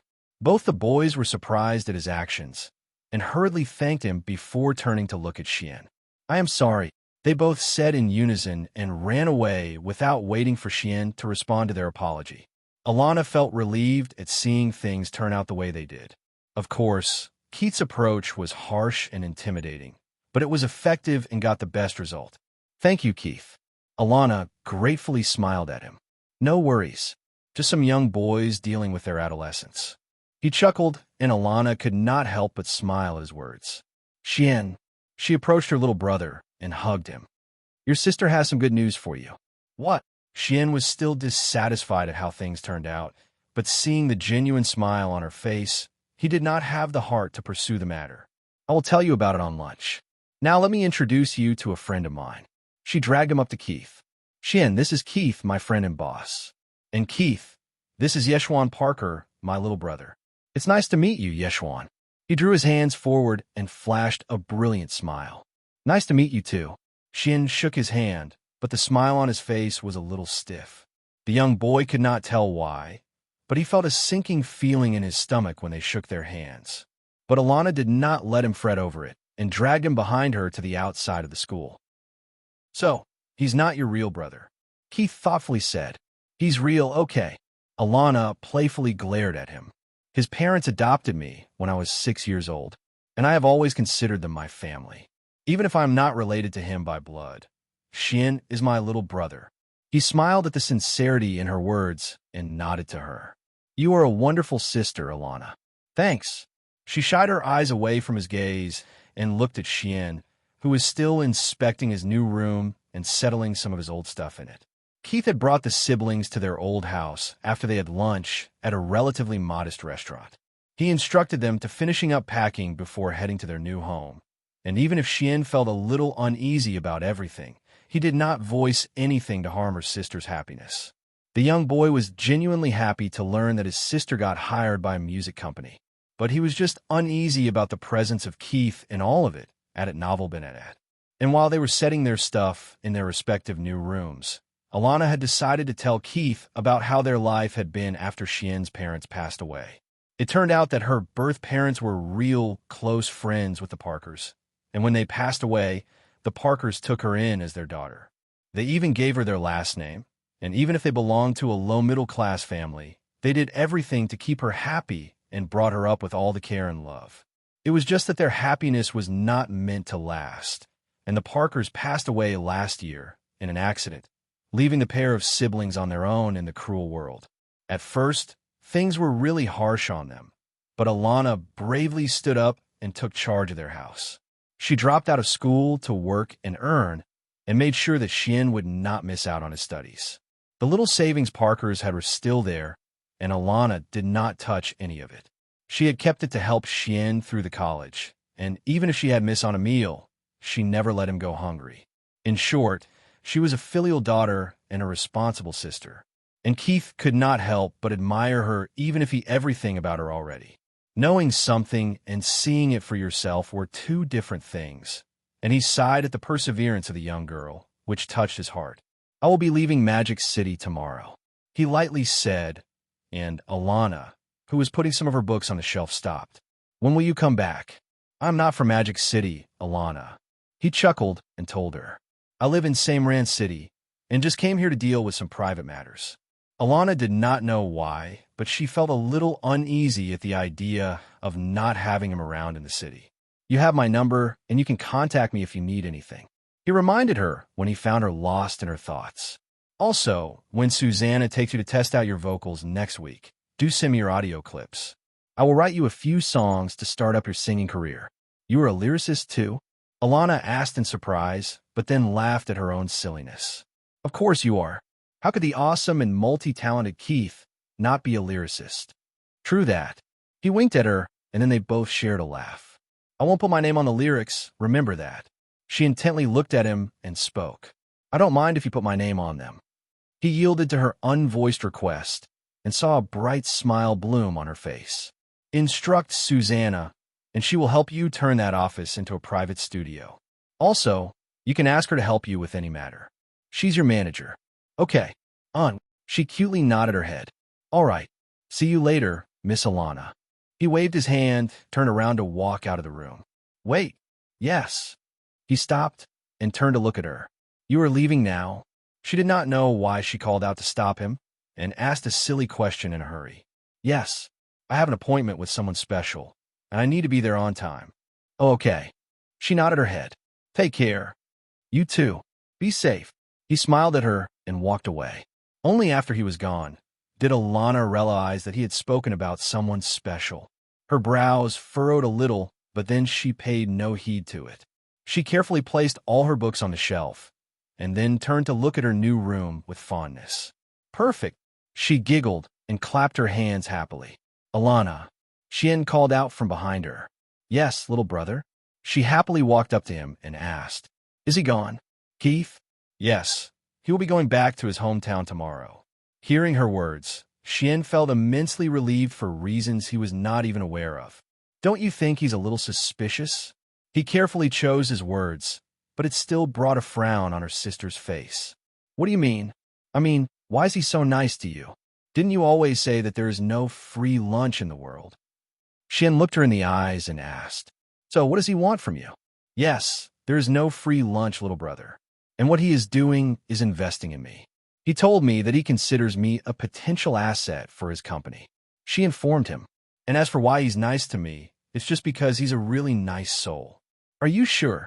Xian felt a little uneasy at hearing her words and asked again. "Xian, he's a good person," she coldly said, clearly telling him off to not think bad about Keith. "Okay." The little boy frowned and nodded to her before leaving the room. "What's up with him?" Alana murmured to herself as she found her little brother behaving a little weird today. Out the building, inside a black BMW, a boy and a girl sat silently. The boy was holding his phone next to his ear, listening it ring. "Yes, young master." As soon as the call connected, Caesar's voice sounded out. "I want you to put someone capable as my eyes beside Alana. Put that person as one of her guards or a driver. Also, I need another capable person to always keep an eye of her younger brother. Help the little one out if he gets in any trouble, and if Alana grows suspicious, inform her that I put them by her side to protect them." "Okay, it will be done, young master." Caesar nodded to his words. "Lady Amelia asked about when you will be coming over." I will be there in an hour. Keith looked at the time on the clock and replied, also, make sure that our trip to Bastille City is on schedule. I go through the arrangements one more time, young master. Rest assured. Keith ended the call and then started the engine. As soon as they drove out of the commercial street, Keith pressed the accelerator, making the car flash past the vehicles. He was being reckless in the untrained eyes, but the lady by his side knew that her master was natural at handling fast speeds. Even when they came to the foot of the hill range, Keith did not slow down and playfully drifted at the turns, climbing the height at a scary speed. Ying stole a few glances at his serious and focused eyes and smiled inwardly. She always loved this look on her master's face, and she knew that even if he looked all so serious, he was really enjoying himself at this moment. Too bad that after all this burden, the poor vehicle will have to through a thorough maintenance check. Not that anyone cared about it. She turned to look at the dusky sky and the clouds that seemed to be burning in a blush. And even if she rarely showed emotions on her face, it did not mean that she did not possess them. And in this moment, her silly heart wished that they could forever stay in a time loop. Just her and her master, a sinking sun and blushing clouds, an exhilarating speed and the roar of an engine that traveled far, and the soothing silence inside the car. Her cheeks burned up on in a blush when Keith suddenly grabbed her hand and locked his fingers with hers. Yes, it was a beautiful evening that will stay fresh in her memory for a long time. We have arranged the rooms for all of you, so just feel at home.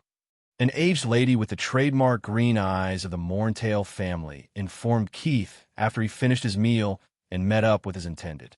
Thank you, Auntie. He amiably smiled at her, which elated her, and she patted his head lovingly before leaving him and Amelia alone in the hallway. Your aunt really cares about you. He looked her in the eyes and said, she's a good soul. Amelia turned around and walked ahead. Come with me. Keith smiled at her behavior and followed her all the way to her room. He playfully smiled at her when he saw her lock the door. Hey, I hope you don't plan to force yourself on me. Amelia only glanced at him before heading to the couch and sitting on it. Her eyes turned to look at him, seemingly waiting for him to do something, and Keith sighed before walking towards her and take a seat by her side. Yes, Amelia. How long do you plan to stay in this world? She straightforwardly asked, which took him by surprise, but then he gave it a thought and sank back on his seat. At least 10, and at most 13. He answered her after he went through all the storylines in his mind. At it novel been at. His answer surprised Amelia, and she frowned a little. Are you sure you only need at most 13 years to reach the peak of spirit profound realm and enter the primal desolation? She asked. I don't need even half that time to reach that stage, but there are things that I must accomplish while I am here. What? Keith frowned at her question and then sighed. I can't leave behind those that are close to me, so I want to take them with me. It will take time. His answer only made her more curious, but she did not question him again about it. She could feel that she will get all her answers with the passage of time. Well, if we are staying here for a decade, I want you to help me start up my business. I don't like staying idle. I know. He chuckled and nodded to her. And I have already planned for you to join my new group. You are the vice president and the mind behind the architecture and design of everything that our construction company will build. And you will be in sole command of that company. Again, Amelia was surprised at his words. But when she thought about how he knew everything about her, it made a little sense to her. Of all the knowledge I have received so far from the runic monarch profound veins, there was an interesting set of runes that I previously paid no attention to. She looked him in the eyes and spoke, but saw him waiting for her to continue her words. I may not necessarily know everything about the runes. After all, I'm not the inheritor of the runic monarch, you are. Amelia nodded to him and saved this piece of information in the back of her mind. This set of runes is called the Sacred Wedlock. Oh, Keith's eyes widened in surprise, and he lost himself in some thoughts. You know about it? She did not miss the spark of realization that dawned in his eyes. Yes. He nodded his head.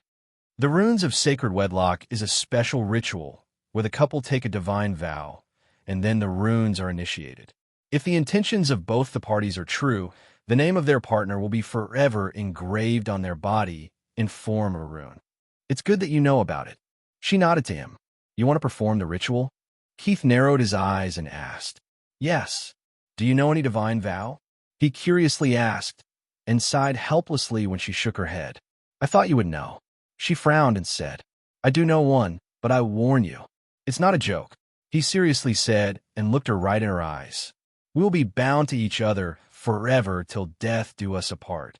There's no such thing as a divorce when you initiate a marriage ritual with a divine vow, and this one is even more special. How special? She curiously asked him, unfazed by his warning. You will learn with time. He refused to tell her about it, and then took a deep breath. You want us to perform that ritual on our wedding? We're doing it right now. She shook her head and said, leaving Keith with a dumb expression. What? Nothing. He sighed again and then smiled. All right, let's do it. And are you sure you have enough reserves to initiate the runes of sacred wedlock? I meditated all day to get ready. It should be fine. I never thought that you could sound silly too. He chuckled and teased her, which earned him a glare in return. Come. He raised his left hand to her, and she placed her left hand in his. They both stood facing each other, holding hands, and then Keith took a deep breath.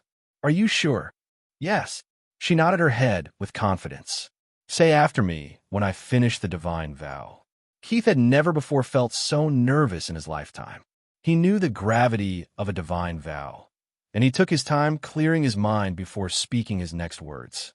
Time, space, life, death, spirit, fate, emotions, divination, and judgment, I invoke thee. Let the law of death be our judge. Let the law of life be our guardian. Let the law of spirit be our bond. Let the law of emotions be our blessing. Let the laws of fate and divination be our witnesses. Let the laws of time and space be our prisons, and let the law of judgment befall us. From this moment until the ends of times, I, Keith, I, Amelia, take you as my lawful wife. Take you as my lawful husband. I am yours and you are mine, in happiness and in sadness, in sickness and in health, in glory and in shame, in fortune and in misfortune, in life and in death. I promise to stay by your side, forever and ever. As soon as they took their vows, the sacred runes of wedlock lit up on their own. Keith stared in marvel at the beautiful runes that lit up on Amelia's body. He could still not see those hidden under her clothes, but the ones on her arms were visible to him. The runes of a divine language slowly crawled over her left arm and then made their way onto his left hand that was connected with hers. The runes covered his entire hand before settling at the back of it. They both gasped in surprise when a brilliant golden glow sprouted from their hands and enveloped them, basking them in a soothing sensation, and before they could grasp what was happening, the glow receded back to their hands, where a beautiful rune was now permanently embedded.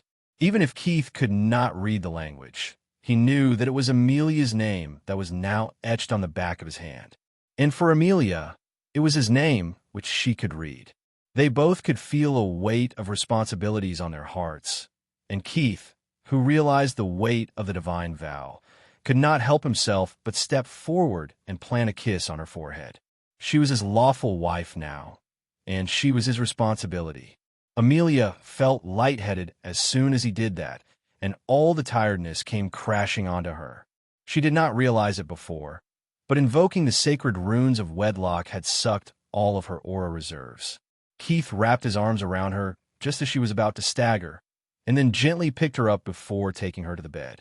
He laid her down in the bed, and then took off her shoes before taking his off too and climbing into the bed. He lay by her side, staring at her, just like she was doing with her half-lidded eyes. But soon sleep whispered in her ears, and her eyes closed. Keith affectionately smiled at her, and then leaned in to plant a kiss on her head before wrapping an arm around her protectively, drifting off to sleep together with her. While the newlywed slept soundly, somewhere in the Magic City, in a condo within a tall building, a young boy confusedly stared at the blood leaking out of his nose before everything turned blank and he fainted. Is he all right now? Yes, the doctor said that there was nothing wrong with his body. The test came out fine too. They think that it must be due to some stress. You need to stay calm, Alana. Let him rest for now. and have a chat with him once he wakes up. Keith frowned, but replied with sincerity. I will do it. Do call me if you need any help. Thanks, Keith. No worries. There was a light smile on his lips. Be safe. You too. As soon as Keith ended the call, the smile on his face disappeared.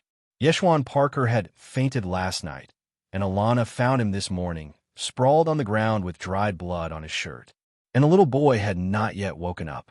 There was an uneasy feeling in his heart that his actions would lead to some unforeseen circumstances, and he felt more uncomfortable as he thought about it. Knowing everything what was going to happen had made him feel invincible, but now he felt apprehensive. The system had warned him that his possession of future knowledge meant that the future had started changing, and at that time, he did not really give it much thought. But now he could feel it. His instincts were screaming at him to not do something like that again. Keith closed his eyes and took a deep breath, letting his skin soak in the feeling of the howling wind brushing it.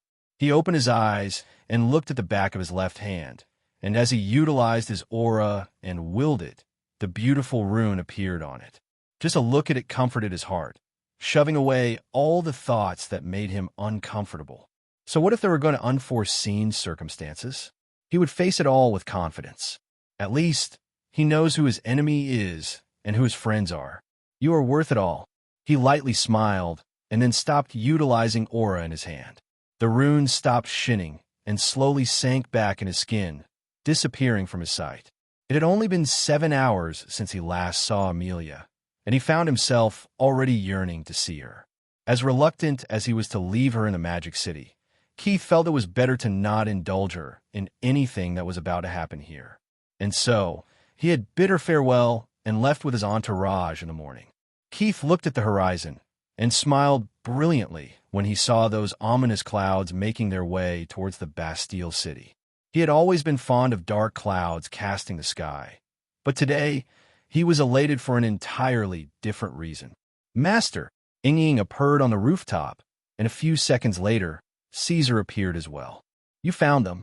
He asked, still looking at the beautiful storm that was advancing towards him. Yes, Master. Ying nodded her head. We found his siblings hiding inside an abandoned house in the slums. She informed him.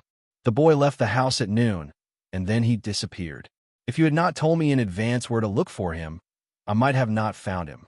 He's quite skilled, even for a ninja. Caesar acknowledged the young boy's skill, and then his eyes turned severe.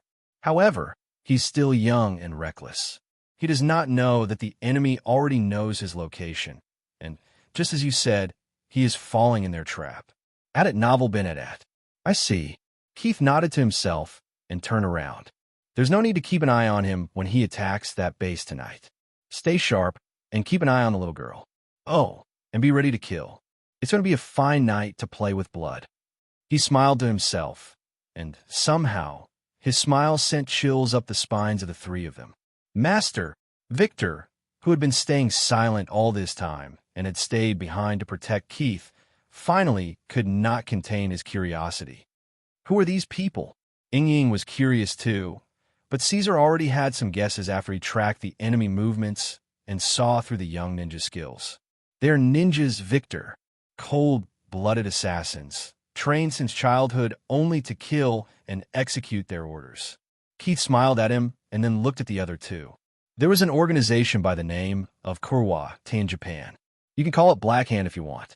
It was an offshoot of medieval Kokonamano, but whereas those shinobi worked for peace, Black Hand only worked for money. They had their own codes. Over the centuries, it shrouded itself in even more darkness, and its scale of operations declined to a point where Black Hand was considered extinct. But they were alive and thriving in the dark and did not appear again until 33 years ago. And in these 3 decades, they rose dramatically, eventually becoming one of the most efficient assassin organizations in the underworld. However, their glory was meant to be short-lived. He smiled at them. They made a dire mistake, and something happened that no one would have ever anticipated. What happened? Victor urgently asked. The organization's most prized ninja defected and slaughtered the elders and the elites in one night, disappearing with his little sister nearly 2 weeks ago. He smirked when he saw the horror in Victor's eyes. "That boy is so powerful," he exclaimed. "He's a ninja, and a ninja has a lot of other ways than just sheer power to deal with his enemies." Keith smiled and shook his head. "Ryuta is only at the peak of nascent, profound realm, but he's someone who has been trained to kill and has been through hell to become what he is today. So yes, he's a dangerous man." His words made the three of them frown for different reasons. Victor was shocked, Ying was alarmed, and Caesar had his eyes narrowed as he thought about something. Why did he destroy the Black Hand? For his sister. Keith sighed and turned around to look in the direction of Bell Harbor. They were both meant to be trained as ninjas, but his little sister was born with a genetic disability and cannot hear anything. And so, the Black Hand put her into training to become an attendant. As she grew up and her beauty blossomed, their intentions towards her changed, and the elders decided to make her the star of their side business. "Prostitution?" Caesar asked. "Yes." Keith nodded to him. And when Ryuta learned about the intentions of the elders, he forsake his code and risked his life to save his little sister from being thrown into such a fate. And now the ninjas of the Black Hand are after him. Caesar concluded and nodded to himself. Betrayal begets blood. Keith lightly whispered and nodded his head. He killed their father to save his little sister. His father was an elder? Victor looked at him in disbelief. Yes, and he wanted to make his daughter a prostitute? Keith stayed silent for a while and took a deep breath. For a man who was also a slave and had been brought up to become a fighter, Victor still retained his humanity. He was just a battle-hungry simpleton who laughed just as much as he yearned to fight. The world is a dark place, Victor. Some forsake their family for religion, some do it for politics. Some do it for a code, and some do it for profit. The world is filled with such idiots. He smiled at him and said, "And such people never cherish their familial bonds." So, it could be said that some divine law has curtained their hearts, depriving them of such a blessing. Victor frowned and lowered his head, lost in his thoughts. Caesar and Ying did not seem to fazed by what Keith had just told them. They both understood the reality of the world as good as anybody, but they too were lost in their thoughts. "Master, he's a dangerous person." Ying voiced her concern as she knew what Keith intended to do. Someone who can forsake his code can betray anyone. For family or not, he did betray his masters. Caesar agreed with what Ying said. "Oh no, he won't betray me." Keith shook his head. "I will make sure he stays loyal to me." Ow! It was Victor who asked this question. He does not care about anything but his little sister. "So, I will make him owe his life to me, and then I will make him an offer he can't refuse." He devilishly smiled and turned around to look at them. "Get some rest. We have a long night ahead of us." The snow fell from the sky for the first time in 25 years in the city of Bastille, and the Belle Harbor, which usually had hundreds if not thousands of ships on it, was eerily empty. When the dogs that barked in the middle of the night were silent, and the people in the slums had forced themselves to sleep to cope with the cold, hoping that they would wake up the next morning. There was still an hour in dawn, and the darkness embraced everything in its hold. And in that darkness, a pitiful little girl in ragged clothes tried to crawl away from the men in black, sniffing terrifiedly. She did not even try to snatch back the last piece of her mother from a man who had pulled off the black crystal from her neck. Even if she could not hear the insults that the men in black were throwing at her, she could still sense the disaster that was about to befall her. She may be naive, but she had grown up in a place that was full of darkness, and when two men stepped forward after untying their laces on the waist, she knew that she was about to be defiled by these assassins who were after her brother.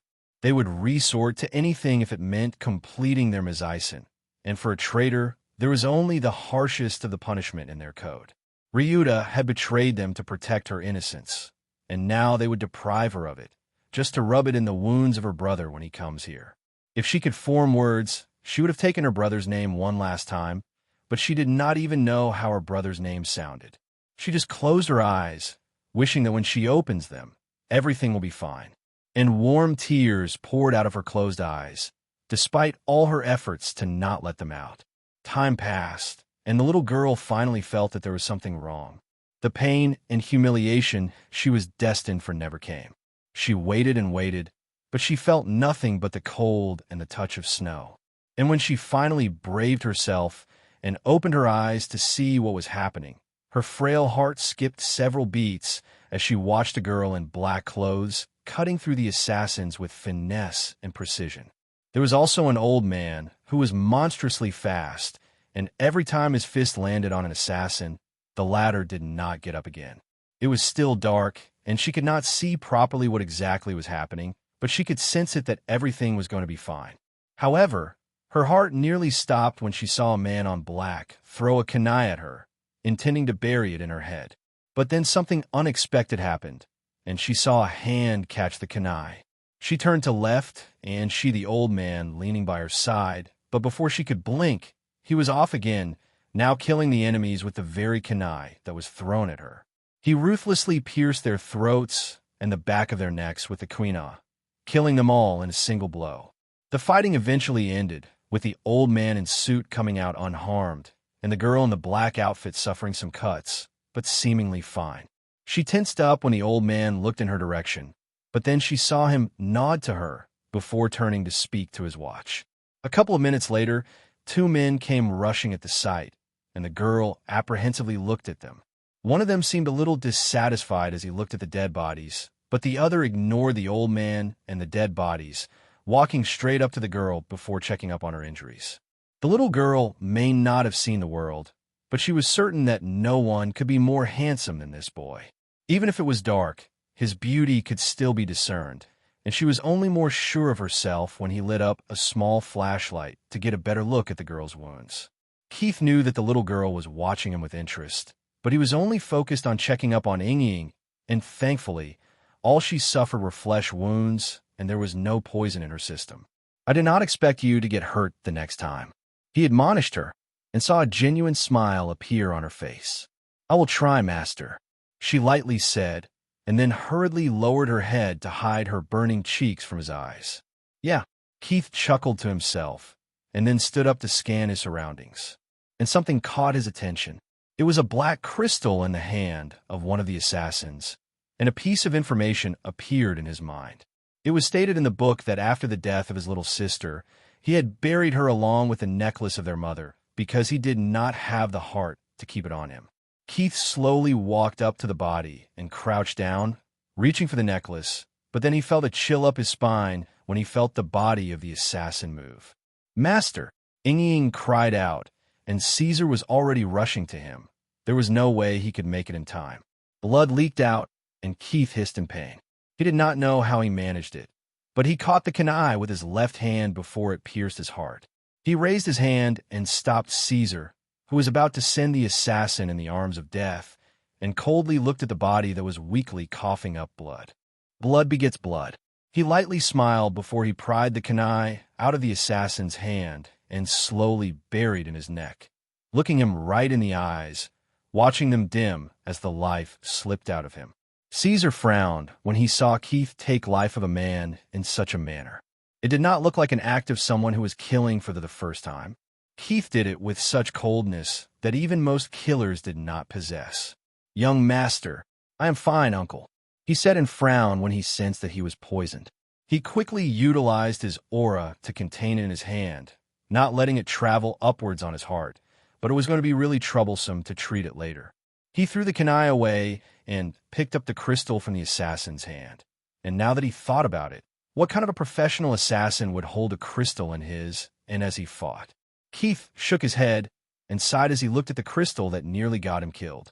He walked up to the little girl who was apprehensively looking at him and slowly knelt down in front of her. "Are you okay?"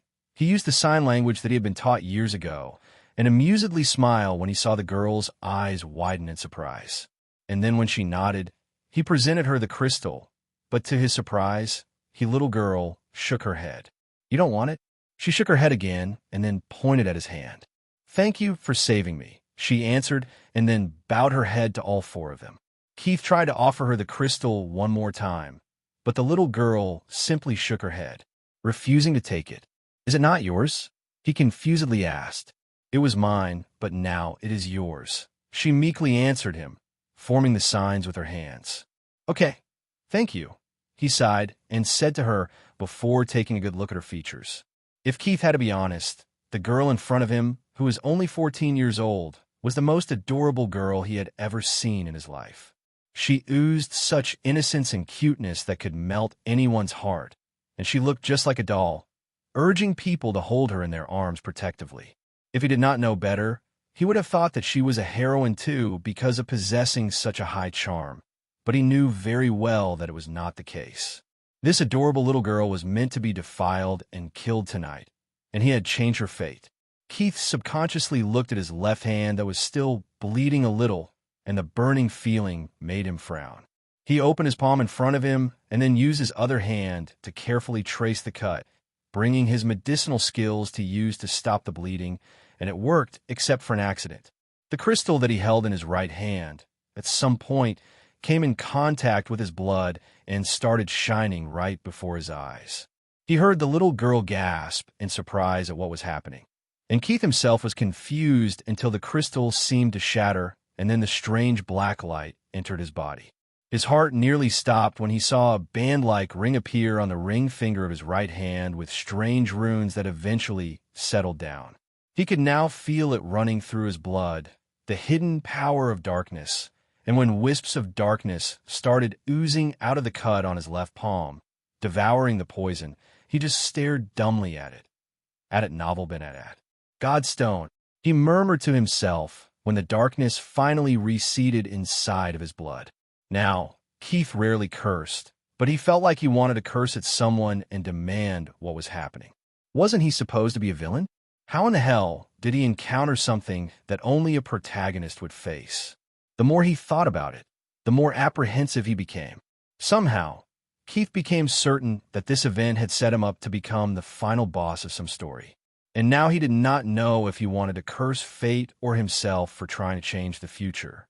Master, it was Ying who broke the silence. Caesar and Victor still seemed in shock as they stared at his hand where the dark fumes had risen from. Keith took a deep breath and nodded to her. I'm fine, Ying.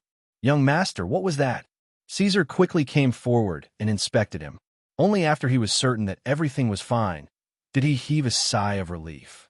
It is nothing to worry about, he lightly said and smiled at the old man. Just something I was looking for. Oh. Caesar was still curious, but he decided to not ask Keith about it. Recently, his young master had given him a little too many surprises, and the more he spent time with Keith, the more he felt that he still did not know him. Keith knew that he had to make them stop questioning him about it. The knowledge of Godstones needed to be kept as quiet as possible, and so he decided to pretend that it was something he was looking for, which would now make Caesar think that Keith was primarily here for this thing, and eliminate the thoughts that made him worried about his well-being. Master, you are an esper, Victor exclaimed after he finally recovered from shock. Keith really wanted to get up and give him a smack at the back of his head for brining up a new train of thought for Ying and Caesar to mull over. No, I'm not an esper, he straightforwardly said, and stood up, presenting his hand to the little girl who was still wearing a surprised expression. The little girl was taken aback at seeing his hand appear in front of her eyes, but when she saw the amiable smile on his face, she presented her soft, fleshy hand to him, allowing him to help her stand up. And once she was up on her feet, her mind once more registered the cold, making her shiver under it. Keith saw her struggling in the cold and carefully took off his tench coat, putting it on her. The little girl lowered her head at the sweet gesture and bowed to him, which made him smile at her. Get away from her. A hoarse voice sounded out all of a sudden, speaking in Japanese, and everyone except for the little girl turned to look towards its direction. The boy in a tight black outfit, who looked to be around 20 years old, was riddled with cuts that dripped blood. He was panting heavily as he took an attacking stance, dual-wielding ninjato in his hands. And his dark, almost black eyes, which were the same color as his hair, coldly looked at them, as if sentencing them to death. Uncle Caesar, Keith lightly said, and the old man pulled out the sword that was resting on Ying's back before rushing at the boy before the latter could rush at them. The little girl screamed when she saw the old man rush at her brother, intending to kill him, but Keith placed his hand on her shoulder and kept her in her place. He won't harm your brother, he conveyed to her through the sign language, but the little girl was still anxious. I promise, only after he said that did she stop struggling, making Keith sigh at how innocent she was. Keith returned his attention back to where the clanks of swords stemmed from, and he intently looked at the boy who was giving his all. Ryuta was tired, both mentally and physically, yet his body kept moving, trying its best to survive. Even Caesar was shocked when Ryuta refused to go down, even after half an hour of an intense battle. "Why are you fighting with me, boy?" Caesar finally spoke after he had tested the boy enough, as instructed by Keith. The sudden question took the boy by surprise, and when Caesar backed away, giving him time to breathe, he finally scanned the surroundings and looked at the dead bodies of the ninjas. His eyes then found his little sister, who was worriedly looking at him, and by the looks of the things, she seemed unharmed. Relief filled his heart, and tears subconsciously poured out of his eyes. But as soon as he lowered his arms, all the tiredness that had been piling up came crashing down on him. "Then why are you fighting?" He felt his knees before he could finish his words, and then crashed face first into the snow, falling unconscious. "He's fine," Keith assured the little girl, and made her look as Caesar picked up her brother carefully in his arms. "Let's go." He pulled the girl along with him as they started walking out of the harbor. The sky, that was still littered with dark clouds, started brightening a little, but it was on one dark morning in the city of Bastille. How can he fight with such injuries? Victor frowned and asked as he looked at the boy who was peacefully sleeping in Caesar's arms. "He has a special physique, a battle body. As long as he has the will to fight, he can fight. Every body has a limit." Caesar frowned and looked at the boy. He did not know what a battle body was or knew if special physiques existed, but he still felt that something cannot simply be invincible without drawbacks. He has his limits too, far higher than others. And even if he has the will to keep fighting, he can only fight until that limit is reached and his body breaks down, killing him. Keith informed them. "I guess he won't be waking up for a day or two after what he has gone through today." Hadn't Novel been at? When they arrived at the place they were staying at, Caesar put Ryuta in a room and arranged for an additional bedding for the little girl who did not want to leave the side of her brother. Keith tended to the boy's wounds and dressed them before inviting the girl to eat with them. She was hesitant at first, but then ate a little. Her deep brown eyes, which were almost black, were filled with worry, and she even choked a little on her food as she thought of all the injuries her brother had suffered. And when she was done eating, she immediately stood up on her feet. "Thank you." She cutely bowed to all of them and then ran back to look after her brother, making them smile at her care for her sibling. After dinner, Keith went straight to his room to get some sleep. Victor stayed on watch, and Ining went to her room to get some sleep too. She was a little tired after the battle she had been through. Caesar had a lot of work on his hands as he had to arrange things and get rid of all the bodies and evidence. But it was nothing he could not handle. As soon as Keith lay on his bed, he closed his eyes and focused on the power coursing through him. Even if there was no one to guide him, he knew how the Godstones worked, and soon he managed to make contact with the ring, letting floods of information submerge his mind. A frown marred his handsome face when he found himself not facing any test and straight up get the inheritance. It was not how things worked, or at least how Keith knew they worked. He was quite curious which Godstone he had acquired.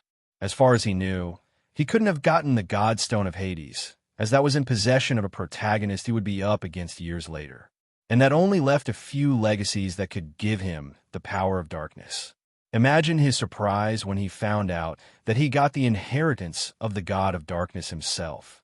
He saw flashes of different images and learned that he was the sixth to inherit the powers of the god of darkness, and then came all the knowledge he was really after. He understood how to control his powers, what the side effects were, and most importantly, he learned a divine language without any effort. Keith immersed himself into all the knowledge and lost his consciousness after an unknown amount of time. Unbeknownst to him, while he slept, wisps of darkness rose from his body. The aura inside of him got purer and denser, eventually touching a bottleneck that shattered without any effort, allowing him to enter the nascent, profound realm. And whilst all of this was happening, a few special existences in the world and beyond were wide awake as they sensed the rings on their hands shiver marking the birth of a new mortal who possessed the powers of a god. It was at this time a middle-aged man with blonde hair and ocean-blue eyes whispered to himself, "The dumb old Hades killed himself, and new Hades took power a few weeks ago, and now this." He frowned. But all the gods of Olympus already have their inheritors. Being one of the oldest people in this world, he knew how to control his powers better than the most. But no matter how much he tried to communicate with a new mortal god, he failed to locate him. The man sighed and turned to look at the bright, full moon in the sky. And after watching it in melancholy, he sank back into the water of the ocean, descending to its depths. It was Saturday evening, and Ryuta had not woken up from his deep sleep for an entire day and a half. His beautiful little sister was full of worry for her brother, but with time, she calmed down too. She could see that Ryu was peacefully sleeping, and after Keith assured her that he was a very capable doctor and told her again and again that her brother was fine, she decided to not fret over it and calmly wait for him to wake up. And right now, the little girl, whose name was Minami, was happily giggling as she shook the dice in her hands before letting them roll on the board. She clapped excitedly before sending both the tokens of Victor back to his yard, making the man nearly cry at his miserable luck. "Why me?" he complained as he looked at the board, where all his tokens were resting in his yard. The little girl could have taken out Ying's token, who was winning the game, but no, she chose to annihilate his all hopes of making a comeback. Keith could only lightly chuckle at the misfortune of Victor, and then sighed when he looked at his situation. He was faring a little better than Victor, but there was no way now that he could come second. Ying managed to get her last token to her home column, and the little girl had her remaining 2 token all safe and ready to travel to her own home column. The game of Ludo ended as expected, with Ying as the winner, Minami as the runner-up, and Keith coming third. Victor folded his hands on his chest and refused to look at the girls who happily shared a high five on beating the boys in the game. But then he suddenly tensed up as his instincts kicked in. He could feel someone staring at them, and when he turned around, he found Ryuta almost looking like a mummy in those bandages, lost in a trance, gazing their way. Minami, who was happy after coming second, sensed Victor looking away and giggled a little before inadvertently glancing in the direction he was looking in. Her eyes immediately turned misty, and tears threatened to fall out, but she managed to keep them in till she rushed into the arms of her brother. She was really careful to not hurt his wounds, but cried her heart out, staining his bandages with her tears. And the young boy was no different. He did not shed tears, but one could sense his emotions looking at his slightly trembling body. Ying was now back to her cold persona. She only opened up to the little girl because Keith had asked her to, and now that Ryuta was awake, she was fully focused on keeping an eye on him. She still considered him a dangerous person to keep around, and she had no qualms in her heart about killing him and his little sister if he showed any intention of harming her master. After Ryu consoled his little sister, he stood up and calmly walked towards the 3 of them, with his sister right behind her. "Thank you for saving my little sister," he gratefully said and dropped on his knees, prostrating to them.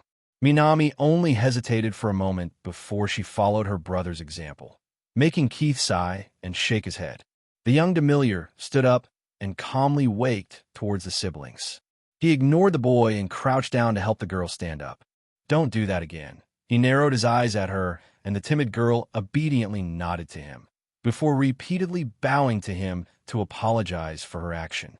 "Come with me," Keith said to the boy who was still prostrating, and walked inside the study room of the suite. "Stay here."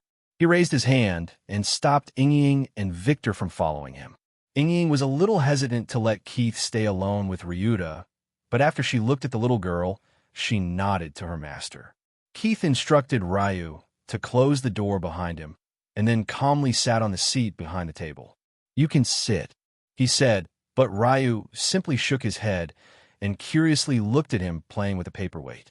"You should know that you were late to save your little sister," he indifferently said, and paid no heed to rage that built up in the heart of the Japanese boy. "If I was not there, those ninjas would have raped your little sister before slitting her throat." He coldly smiled before looking at the boy, whose body was shaking in fear and rage. "So, don't you think you owe me your life for saving the only person you care about in your life?" Ryuta lowered his head and stayed silent for a good minute, trying his best to contain his emotions. "What do you want?" he indifferently asked in a light voice. Keith smiled when he saw Ryuta pry into his intentions, but kept playing with the paperweight, letting the tension cave into the boy at it novel been at. "Sit." This time, it was a command, and Ryu could sense it. "Tell me about yourself." "Everything." Keith put the paperweight aside and leaned back in his chair, looking the boy right into his eyes. Of course, he knew a lot about the latter, but he still wanted to hear everything from Ryu's mouth to understand him better.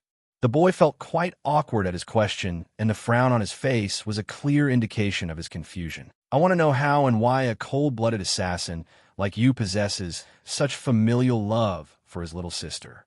It makes me quite curious." Keith helped the boy a little, telling him exactly what he was after. Ryu took a deep breath, and the image of his little sister playing with Keith and the rest flashed in his mind. She looked so happy, and all of them seemed to treat her very well. Of course, he did not fully trust them, but he still decided to tell Keith what he wanted to know. Keith had to know a lot about the siblings than what he had read in that story in his dream. He learned that Boy's affection for his little sister stemmed from his memories of his late mother, who had lived a miserable life. Their mother was a slave to their father, who had taken her in after killing her entire family when she was only 13 years old. She hated him with all her heart, and he never showed any affection to her. For her, the only reason to keep on living was her son, who was conceived after his father had raped her. And even if she hated him, she loved Ryu dearly. The 6 years he spent with his mother were the happiest days of his life, but then on his 6th birthday, his father snatched him away from her, putting him under training to become an assassin. He rarely saw his mother after that day, and he was not even there when Minami was born. For the next 3 years, he went through hell to become someone capable in his father's eyes. The naive boy had thought that if he got the recognition of his father, the latter would treat his mother better. But all of it proved to be his foolish thinking. His mother was thrown by his father under another man after he had lost a bet, and that was the last memory of him of his mother, being dragged by an elder inside his cottage. She died a few weeks later of unknown reasons, but Ryan knew that it was his father who had killed her after he felt that he had no need for her in his life anymore. Ryu had already vowed in the ashes of his mother that he would kill his father one day, and the day his father decided to turn Minami into a prostitute, he knew he could not wait any longer unless he sacrificed his little sister, which he was not willing to do at any cost. "I do owe you my life, but I cannot leave my little sister in harm's way or alone in this world." Ryu finished his story and intently looked at Keith, trying to read through his expressions. "So what do you plan to do now?" Keith smiled at him and asked, "You have no identity, and you cannot simply kill the assassin inside of you and live like a normal man. Even if you somehow manage to live like a normal person, I'm sure it will be filled with hardships for your little sister." Ryu frowned at his words and was about to say something when Keith cut him off. "Hear my proposal first before refusing it." He smiled at the boy. "Swear your life to me, and I shall keep your little sister happy." Ryu was again about to refuse his offer by shaking his head, but Keith continued speaking. "I will keep her safe, cherished, and loved. You will have a place to call it your home, and you can see her whenever you want. And if you agree to swear your life to me, I will even cure your little sister's hearing disability." His last sentence took Ryu by surprise, and he narrowed his eyes at him. "Her disability is genetic. Nothing that I cannot fix." Keith smirked at him. "It will take a few years, but I am 100% confident in fixing her problem." Of course, he could not treat a genetic disability with his current medical skills, but he was sure that one day his skills would be advanced enough to treat even a genetic disability. The system will be there to help him too, and Keith knew very well that a genetic disability of hearing was only a minor issue in the eyes of someone who possessed a little more medical knowledge than him and had better control over his aura. He only needed to upgrade his expert-level medicine skills to master-level medicine skills to help Minami. "I can help you understand your special physique better and make you immensely stronger so you can protect me and your little sister better. He chuckled at Ryu's thoughtful look and then let the silence linger between them. "You want to use my little sister as a leverage?" he coldly asked. "No." Keith shook his head. "I like her, and so I want to help her. And I'm only willing to keep you by my side because you are her brother. Why else would I keep a dangerous person like you by my side?" He lied with such confidence that even a trained assassin like Ryu fell for it. "If you harm her, I will kill you." Ryu stood up after contemplating for a while, and then knelt down to him, proceeding to swear his allegiance to him. "Don't worry. Even if you betray me, I won't harm Minami because of your actions." Keith sighed and stood up. He did not lie this time. He really did not want to harm such an innocent girl like her. Even if he knew that Ryu was only doing it to repay his debt and in hope that he would abide by his words, curing his little sister's disability, Keith was confident that one day this boy would swear his life to him with all his heart. "Let's go. It's dinner time." The light smile on his face only brightened as he watched the little girl carefully change the bandages on his left hand. The wounds were already scabbed over, and he had been using his medicine skills to help it heal faster. There was really no need to have the bandages on, but he did it to avoid the irritation and keep it away from the eyes of Vanessa at it novel been at. Of course, she would figure it out that he was hurt, but he knew that every time she would look at his injured hand, her heart would grow restless. And he did not want to play with the heart of his mother.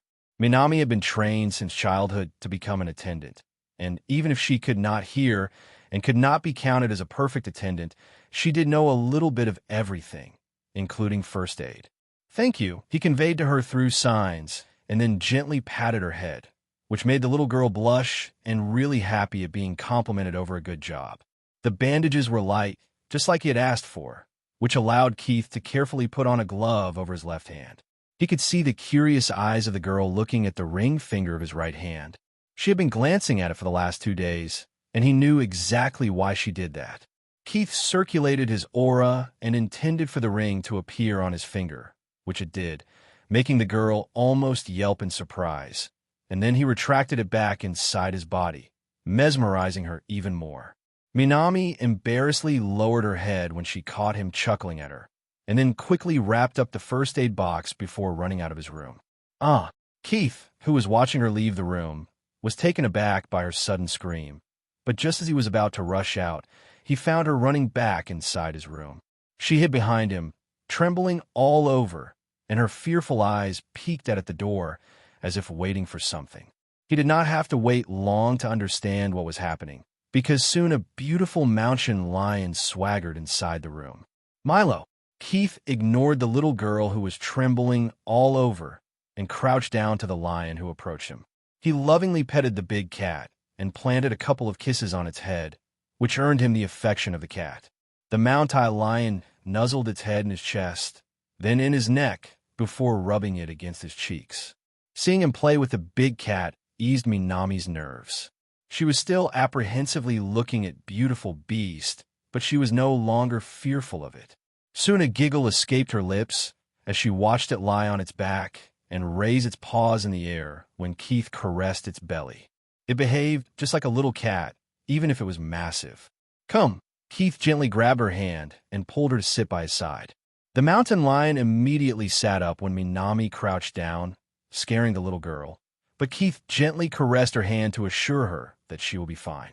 He did not have to wait long or tell her anything as the little girl carefully drew her hand forward and petted the cat on the head, which it allowed her to do. Keith sighed in his heart at how adorable she looked playing with the cat.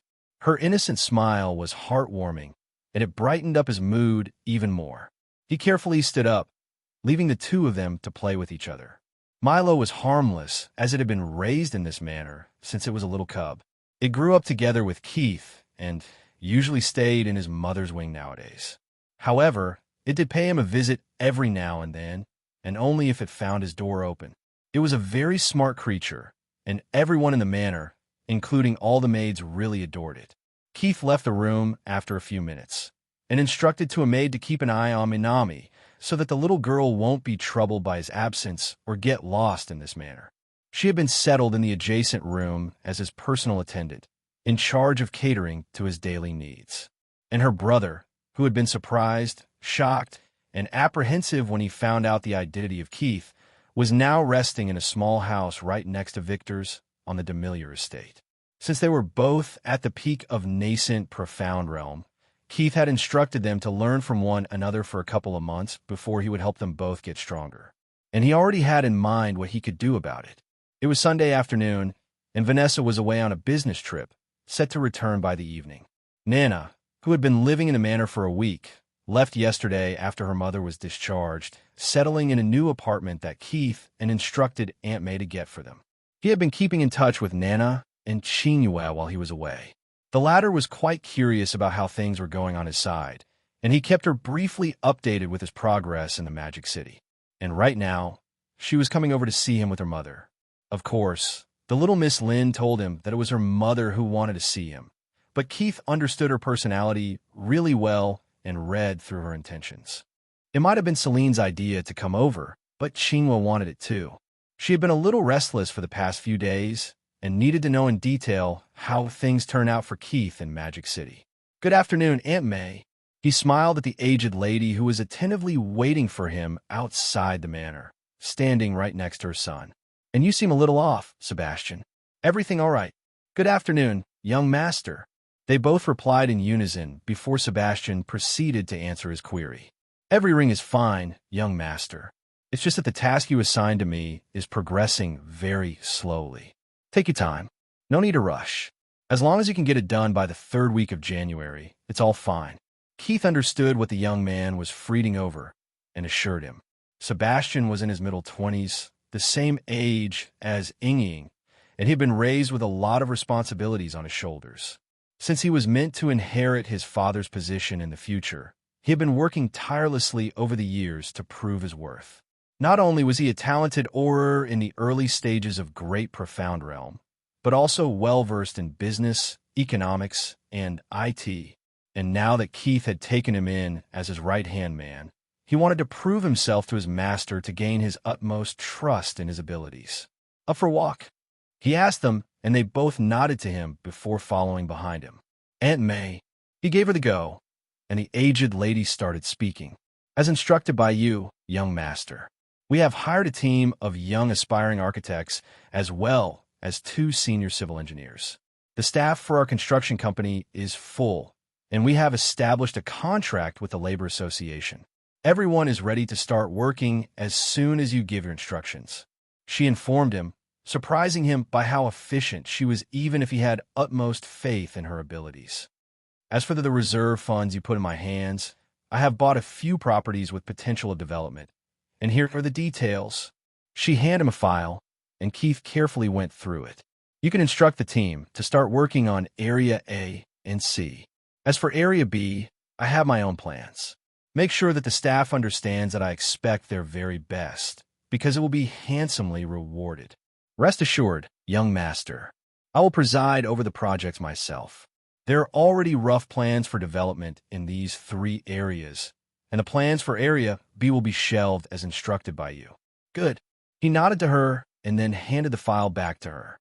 "The Black J Records has been successfully taken over.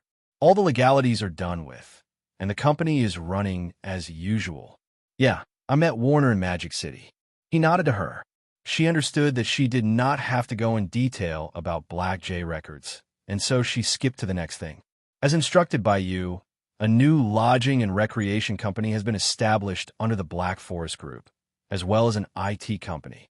I have not started working on the former, but for the IT company, I have already contacted the people you provided me the information of." She informed him of another job well done, and he couldn't help but smile. Did any one of them state any extravagant demands? He smirked and asked. "Some minuscule things, but nothing extravagant." She smirked too. "And I must say, young master, they're all quite talented." "That they are." He nodded to her words.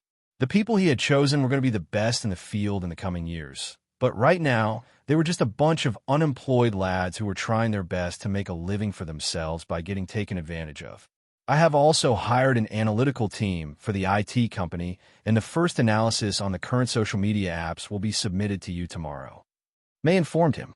"Gather up the team and set an appointment for the coming Friday. I will be discussing Project Memoir with them." It will be done, young master. She nodded to him. About the lodging and recreation. Focus on the other companies for now. I will personally handle the business of this company for the next few weeks. He told her and mysteriously smiled. He already had plans for what he wanted to do, and what he wanted to do was cut off a chance of Etion and steal away one of his future pillars of support in the same Rand City.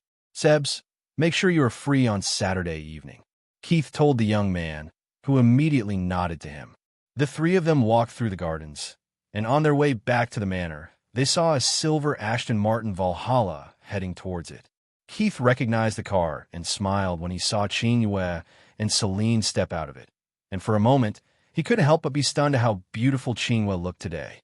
May and Sebastian took their leave, and Keith approached the pair of mother and daughter, who were welcome to my humble house, Miss and Mrs. Lin. He mischievously bowed to them with a bright smile, which earned him a snort from Qing Yue and some giggles for Celine. You call your palace a humble house? She smirked at him and then looked again at the beautiful palace she was standing in front of. It's a beautiful home, Keith. Magnificently beautiful. I know. He chuckled at her and then turned his attention solely on Celine. I can see that she is making you work out. Really? She asked in delight that her effort was noticed. Yes. He nodded his head. Your skin has a healthy glow about it, and your posture is way more relaxed than I last remember it. Thank you. Celine sweetly smiled at him. But it should be due to the diet you recommended me. Qing Yue is really strict about it, and sometimes I forget that I am the mother. She pouted a little and then put up a pitiful front. She didn't even let me touch any wine since you had dinner with us. Is that so? He smiled at Qing Yue and found her stubbornly looking back at him. You can drink all you want a day, Aunt Celine. Really? Celine surprisingly asked. Yes. Yay. She playfully pumped her first in the direction of Qing Yue, who sighed and then glared at Keith. She will be fine. He assured her. I am her doctor. You are the best. Celine laughed merrily, which made her daughter helplessly smile at her delight. Do you guys want to see the manor from inside, or are you up for a walk? The gardens are beautiful, Keith, and since it is such a pleasant day, let's go for a walk. The older woman decided for them. It's been nearly 20 years, and this place is still as beautiful as I remember it. Keith only nodded to her with a smile and then gestured them to follow him towards the gardens. Celine seemed to know the way and led them all to the place she wanted to see the most. It was the rose garden at the back of the manor. As soon as they neared it, the floral scent invited them towards it, and both the ladies already had their eyes sparkling in anticipation. Wow! Qing Yue rarely found herself at loss of words, but the rose garden was simply breathtakingly enchanting. She never thought she loved the roses, and always preferred orchids over them.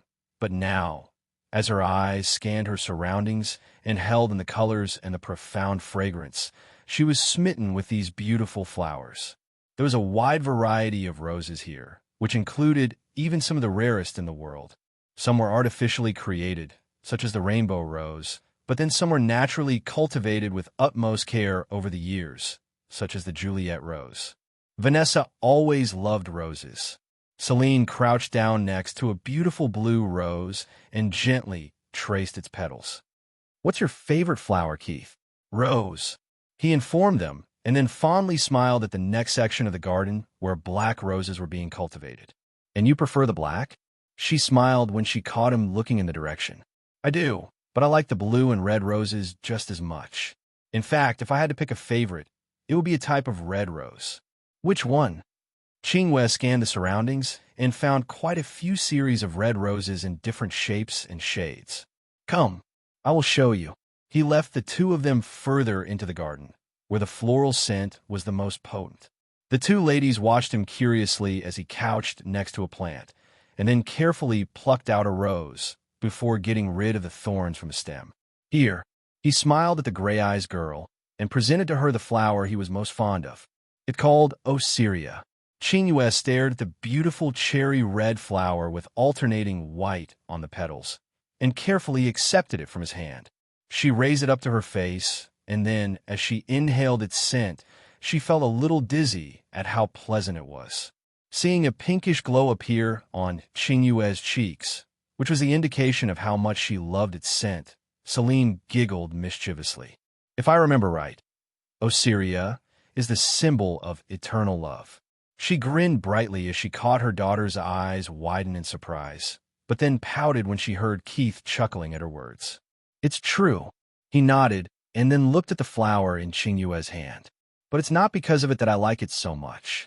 I just find its color and fragrance the most fascinating of them all. The black and blue roses are just as fascinating to look at, but they can't be compared to Osiria when it comes to the fragrance. Qingyue subconsciously nodded her head to his words. It was the first time in her life that she was seeing this beautiful rose, and influenced by her mother and Keith's words, she found herself getting more fond of it. Time passed, and he introduced them to all the different roses in the garden. The two of them were surprised by how informed he was on the subject, and he even knew the details of how the artificially created roses in the garden were cultivated. You take after your mother in this subject, Celine concluded and told him. Adet novel Benedat. I have always been more of my mother's son than my father's. He informed them with a smile, and both the ladies could discern a hint of pride in his words. And somehow, the three of them entered the manor after their walk, and both the ladies were looking all over the place without any reservations. Since it was not a formal visit, there was no need for them to be reserved, and Celine, who was always fond of paintings, took her time as she appreciated the artworks that were displayed in the halls and the hallways.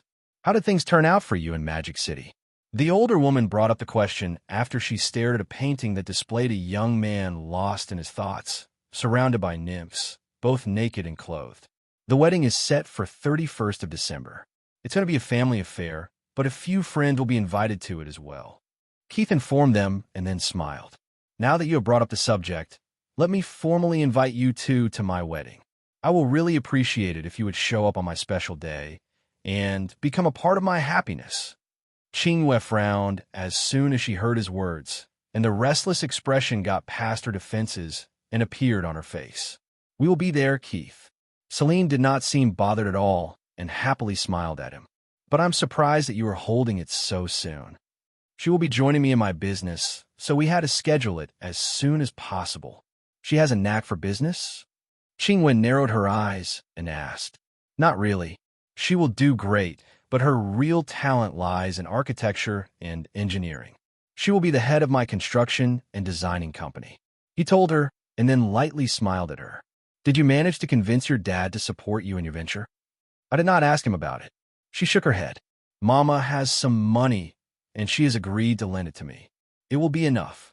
The determination in her voice made Keith smile, but he was smiling at something else too. He was happy that things were getting bitter between the father and daughter. And it was for the best that Qingyue did not have her father's money injected into her new company. What's the budget? 200 million liras. That should be more than enough. He nodded to himself. When do you plan to start it? I will file for it on 1st of January. And as for the office and staff, I'm already working on it. She told him, but refused to go into details. Keith only nodded to her and did not offer her any help. He knew that she would not ask for it, even if he said it. Well, at least not before she would suffer a setback. And it was the best for her confidence that he did not say any words that would make her uncomfortable. Hey, Keith, why are you wearing a glove on your left hand? Celine could no longer contain her curiosity about something that was bugging her since she first saw it. I suffer a minor injury, and I am keeping it covered because I don't like looking at my hand covered in bandages. That doesn't sound like a minor injury. She pressed and narrowed her eyes at him. It is fine. I don't even need the bandages, but they are only there to stop any irritation. He waved his hand at her. Well, truthfully, I'm hiding it from my mother. She would be unhappy looking at my injury. You should be more careful. She did not pry any further into the matter and only advised him. I will be more careful the next time, he told her with a polyful smile, and saw Celine narrowing her eyes at him at mentioning a next time for something like this. What caused the injury? Qingyue asked as she looked at his gloved hand. I was playing with knives, he said, and when he found them still looking for more detail, he sighed. It was a training accident. I am learning to fight with knives. Why do you need to learn such a thing? Qingyue asked in disbelief. Just for self-defense. Keith told them, and then turned to look at the maid who was approaching them. "The lunch is ready and set, Master Keith." The maid bowed to him and informed, "We will be there in a few minutes. Please inform Minami that she will be eating with me." He nodded to her and directed her, "I will inform her that she is expected at the table. Please excuse me."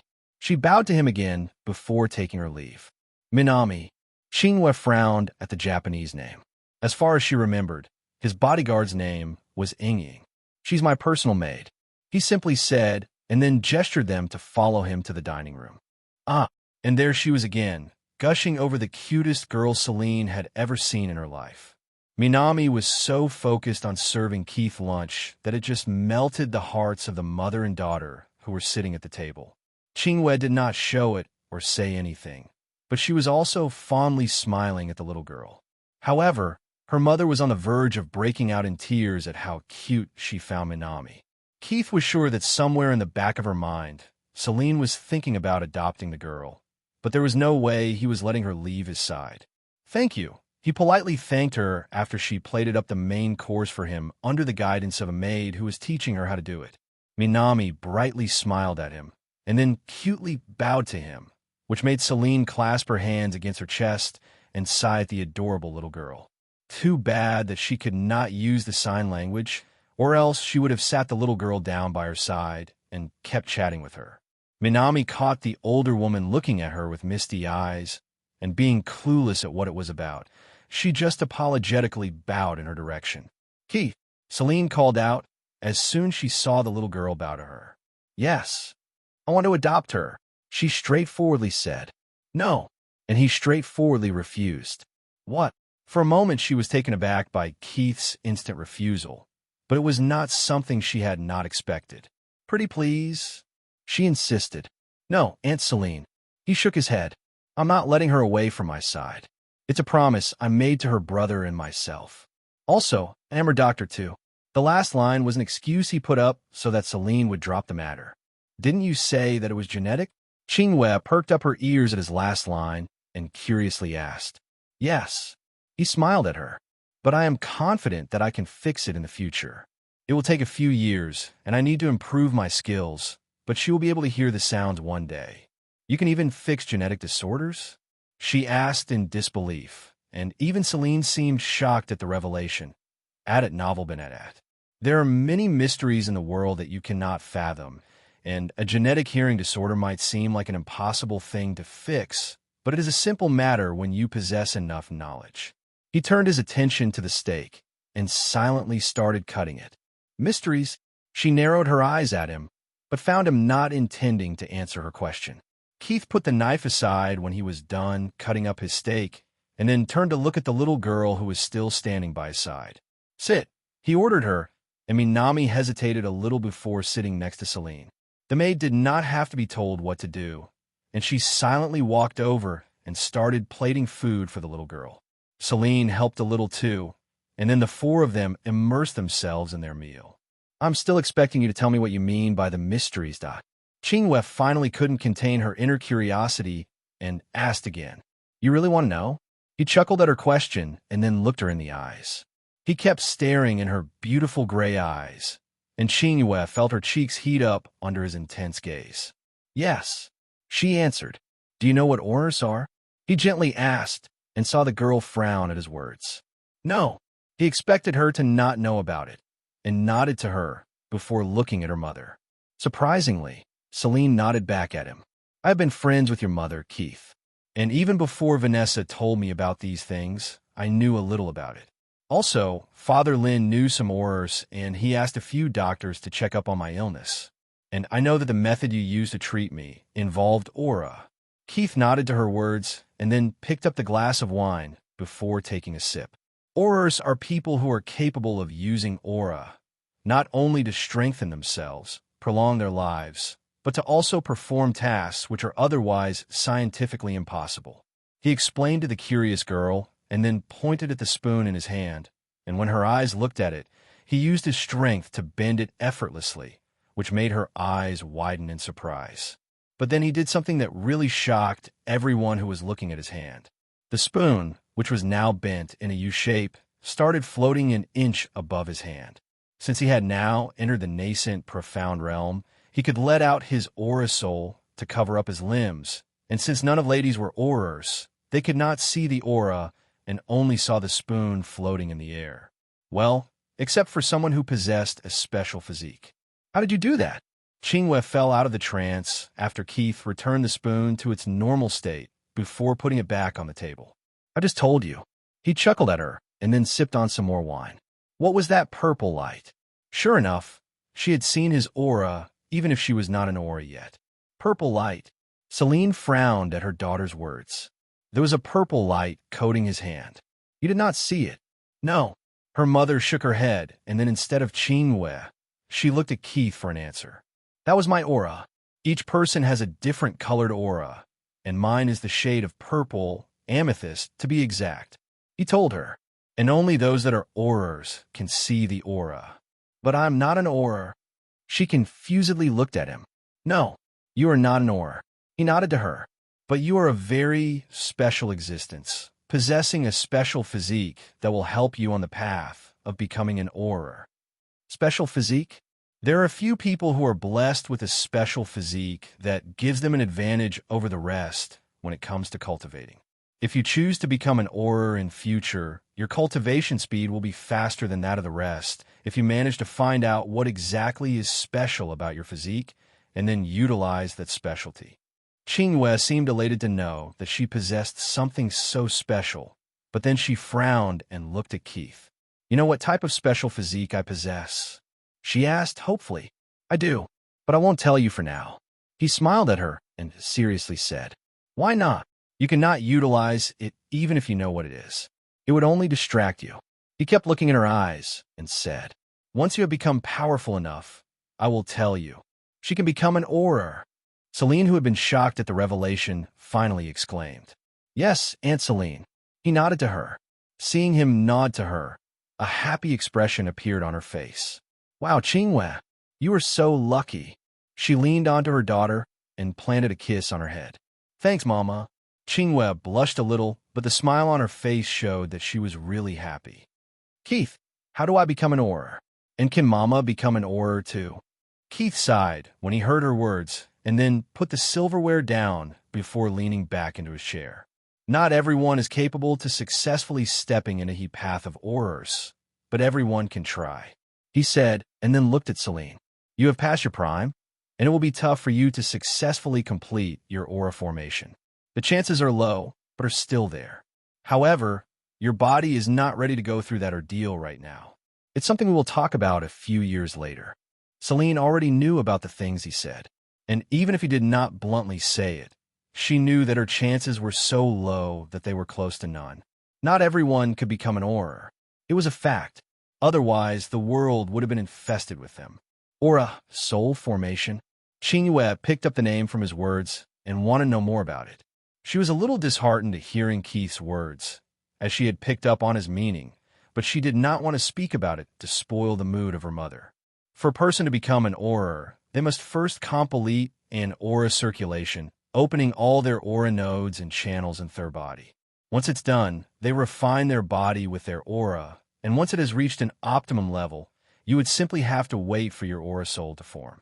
That's where the key lies. Only a few can successfully form their aura soul, and the rest simply have to wait for their entire lives and stay as ordinary mortals. Keith revealed to her, the formation of aura soul marks the completion of the first realm on the path of cultivation, mortal profound realm. And only when you have successfully formed your aura soul can you be considered an auror. Both Qingwei and Celine nodded to him, asking him to continue. The second realm is called nascent profound realm. In this realm, your physical strength, agility, health, and stamina take a qualitative leap. And then you can also utilize your aura, unleashing it from your limbs to coat them. But since your aura reserves are not enough yet, you can only coat your limbs with it. He told them, there are 4 stages in nascent profound realm: early, middle, late, and peak. And each stage improves your physique and aura reserves. I am at the early stage of nascent profound realm. He answered before Qingwei could ask about it. The gray-eyed girl nodded to him. What comes after nascent profound realm? She asked. Great profound realm. He answered her. Someone at peak of great profound realm can coat their entire body with their aura. And the next realm is called the true profound realm, where your aura starts becoming denser and your physical abilities rise sharply. After it comes the spirit profound realm, which is a special realm. What does it do? Your aura becomes more flexible and then starts taking the form of your inner beast. Keith told them, inner beasts are the aura souls. Each person's inner beast depends on their personality. And someone in the spirit profound realm can form an aura armor around himself in the shape of his inner beast. Depending on the beast, the armor can even be used offensively. For example, if someone's inner beast is a hawk, he can form a claw-shaped armor around his hand and then rip through his enemies. Additionally, you can even coat your weapons in aura and make them more deadly. How strong is an aura armor? Qingwei asked. Depends on person to person and the aura soul. But generally, no bullets can penetrate the aura armor of someone in the Great Profound Realm.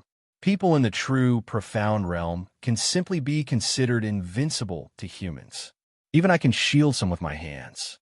Of course, I can only do it against the less powerful ones. Then how did you injure yourself?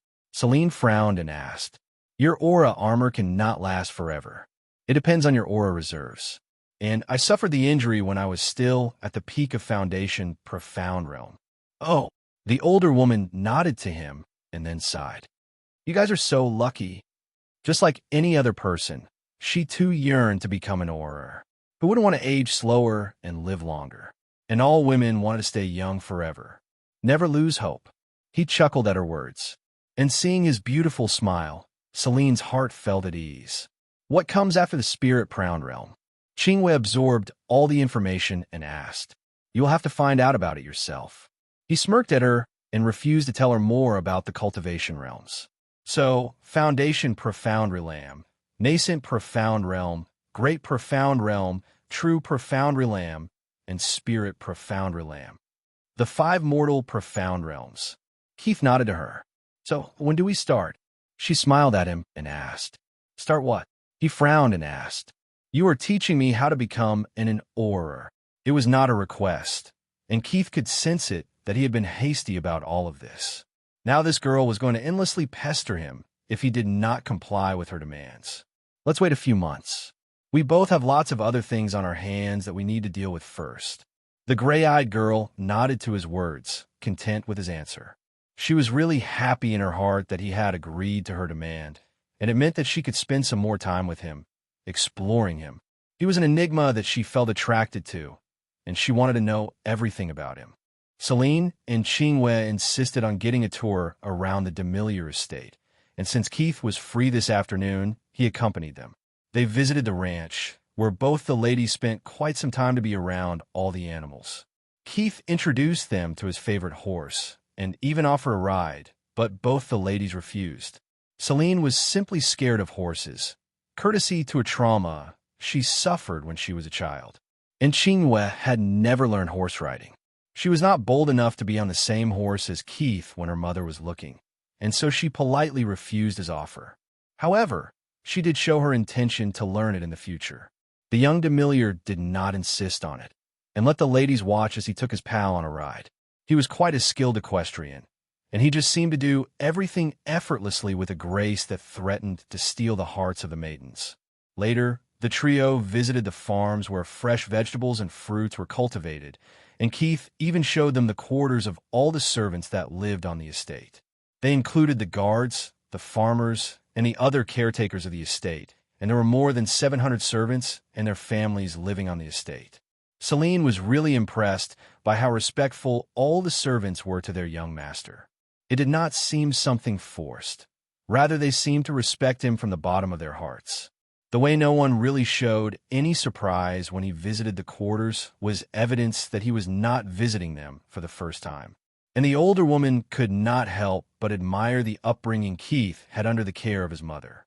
Even if he really did not care about the servants, he was, at least, aware of his responsibilities and was willing to observe them. Keith chatted for a while with a few older servants, asking if they needed anything, and unsurprisingly, the servants all thanked him for everything they had and expressed how content they were. Unlike Celine, Qingwei had different thoughts running through her mind. The more she spent time around Keith, the more pressure she felt weighing on her heart. He just seemed too perfect and possessed qualities that she lacked. She had never bothered with all the servants that worked at their house. It was something she took granted for and never really showed interest in their well-being. And since she considered herself as someone who could stand toe-to-toe with him, she felt embarrassed of herself as she realized the gap between them. No matter how hard she tried, she could not find a single flaw in the ridiculously handsome boy, but that was most likely because her maiden heart had a crush on him. The two ladies were spent of all their energy by the time they returned back to the manor, but Keith looked just as fresh as ever. Young master. A maid approached as soon as he entered the manor and politely bowed. Mistress is waiting for you in the third drawing room. Keith looked at the state of the two ladies and then turned to look at the maid. Would you please escort the ladies to a guest room, help them freshen up, and then bring them to see my mother when they are ready? Yes, young master. The maid nodded her head and then politely bowed to Celine and Qingwei. Please follow me. Thank you. Celine smiled at Keith, grateful for his thoughtfulness, and then grabbed the hand of her daughter before following the maid. As soon as they disappeared down the hallway, Keith's smile subsided, and he sighed helplessly when he looked at his left hand. He knew he was in for a berating, as Vanessa would not easily let go of the matter. She was a little too possessive and protective about him, and he still remembered the day he fell down the horse when he was 9. Even though he had only suffered a scratch and a little trauma to his right arm and shoulder, she had been very worried about him and had reprimanded him and all the servants that were around at that time. Things had not ended there, as she had stayed with him for the next 1 week, never allowing him to leave her sight. And once he recovered, she had taken upon herself to teach him all about horse riding. As far as Keith could remember, it was only the 3rd time he had suffered any sort of injury. The 2nd time was when he had twisted his ankle whilst playing football, and that had earned him the ire of his mother. He subconsciously smiled when he thought about her antics. She would admonish him, berate him, but she never really stopped him from doing those things again. Even when he had twisted his ankle, she had never once asked him to stop playing football. All she did was berate him on his carelessness and admonished him against being reckless again. Walking down the route to the 3rd drawing room, he recollected all the past events where his mother had taken upon herself to teach him several things, so he would not harm himself in the process. For example, she was the one who taught him how to cook, drive, and swim. He was not allowed to drive outside the estate until Vanessa had deemed him good enough to take the roads. Thankfully, he was naturally good at driving and handling fast speeds, so it was not much of a hassle. Yeah, she could be a little too much at times, but he knew that no one could love him more than his mother. And for that, he loved her with all his heart. Knock, knock. He knocked the door twice before entering it without waiting for an answer, and the moment he stepped inside, his heart skipped a beat. Caesar was present inside the room, and so was someone he was not expecting to see. But that was not the reason why his heart was restless. Vanessa had her eyes on left hand as soon as entered the room, and seeing how Sybil was trying to not look him in the eyes, he understood that she had informed her master that he was hurt. Good evening, grandfather. He brilliantly smiled at the aged man, who looked to he in his 50s with a tuft of white hair at the temples, forming a stark contrast with his black hair. He had a light beard, and he wore rimmed glasses that added to his presence. Keith. Reiser smiled at his grandson and got up on his feet, standing nearly as tall as the young man who hugged him tightly. I missed you, Keith sincerely said, and then stepped back. You should have told me that you were coming over. I would have picked you up from the airport. And then he scanned the room. Grandma, official business. She will be returning from the capital on Wednesday. The aged man told him and then sat back down on the couch.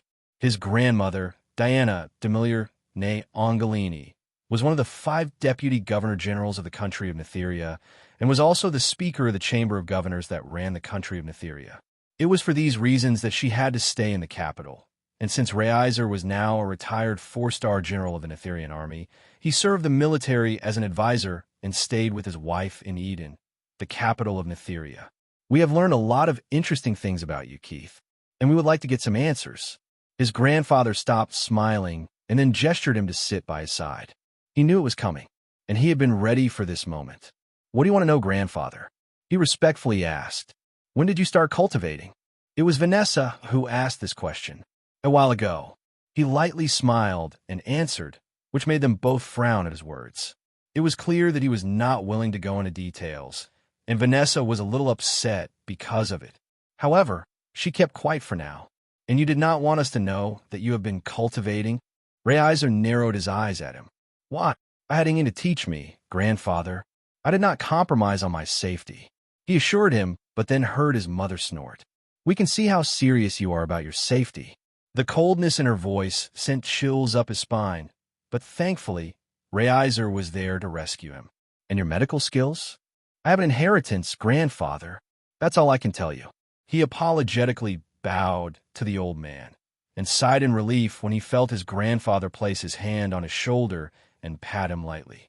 We won't pry into your matters if you are not willing to go into the details, he said, and then smiled brightly. You've grown up, Keith, and I'm really happy about it. Thanks, Grandpa. He smiled back at the old man and then turned to look at his mother, who was coldly looking at him. I am sorry. He did not play coy with her and immediately apologized. What happened? She asked. Keith sighed and then looked at Caesar, who shook his head at him. The head butler had not told Vanessa about what happened, and Keith was glad that he did not do it. It was an accident, Mother. I was careless and ended up getting cut by a knife. He replied, not going into details. Who did it? He's dead, Keith answered. I killed him. The words seemed to have no effect on Vanessa, and she kept looking at him. Was it because of the girl and the boy you brought with yourself? Mother, he sighed when he felt that she was probably blaming them for his injury. They are innocent. Please don't hold it against them. Were you with him? She ignored him and then turned to look at the head butler of the Demiliore family. Caesar apologetically lowered his head and nodded to her. It was an accident, my lady, he said, but it is my fault too that I failed to protect him. Who else was there? Victor and Ying. Caesar answered honestly. The three of you were there, and yet he got hurt. She clenched her fist and coldly said. The old man was embarrassed and had no answer for her question. He just stayed quiet and kept his head lowered. Mother, it is a minor injury. It will be fine in a few days, and I promise that there will be no scars. Keith stood up from his place and sat next to her, hugging her lightly. Your son is quite a skilled doctor. It is a minor thing for him. We will talk about this later, she lightly said, and Keith could only helplessly sigh in his heart. He knew that she would try to get all her answers when they would be alone. Yes, Mother. He obediently nodded to her, and then turned to look at grandfather. I guess there is something that we still need to talk about. Reiser, who had not really been paying attention to what was happening, lightly nodded his head. It's about your wives, he said, and then turned to look him in the eyes. May I ask why you chose to accept a wife from an ancient family? It's not because of her family, grandfather. Amelia is special, and I need her in my life, both as a companion and as an asset. You love her? Reiser narrowed his eyes at him. I'm willing to fall in love with her, and I know I will. He smiled and answered. Vanessa frowned a little at his words, but Reiser seemed happy to hear his answer. Being in a loveless marriage is something you must never get into. Make sure that those you accept as your wives are the ones that you truly care about.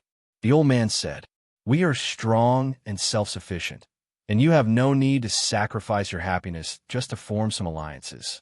I remember my lessons, grandfather. Keith chuckled as he recalled all the lessons his grandparents had given him when he was little. We will be going to see your great father tomorrow evening. And there, we will officially discuss your engagement with Kiera. I understand. Keith nodded to him, but he could feel that Vanessa was a little stiff in his arms when she heard Kiera's name. Adet novel Benedat. He knew that it would be a tough task to make her accept Kiera in her heart. But Keith was confident that she will get over it one day. Time could heal everything. Keith did not lie to me when he said that you are breathtakingly beautiful.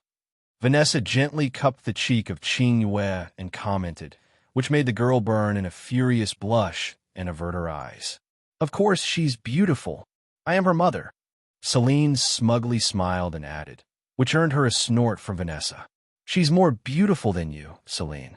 She commented, and then left the two young ones alone to go chat with her old friend. Keith amusedly looked at Qingyue, who was trying her best to get a hold of her composure. The silly girl was absolutely starstruck when she met his mother. As an aspiring businesswoman, she had always admired Vanessa and had always wanted to become just like her when she grew up. However, nothing could have prepared her for how charismatic and beautiful his mother was in person. It was so much so that Qingyue even hesitated calling her his auntie because Vanessa looked like she was in her mid-20s. "She's overwhelmingly beautiful," the girl commented when she finally managed to gain back her bearings. "Of course she is.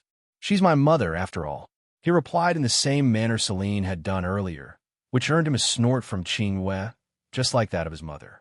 "She's more beautiful than you," she commented, but then burst out in giggles at her own words. Keith, too, chuckled at her words. "Grandfather is resting in his room now. Had you come a few minutes earlier, you could have met him," he told her. "Now, you will see him at the dinner table in a couple of hours. He won't mind, would he?" she worriedly asked. "No," Keith assured her. "Let's go somewhere else. The two of them need to catch up on a lot," he suggested, and after Qingyue looked at her mother chatting happily with Vanessa, she nodded her head and followed Keith out of the drawing room.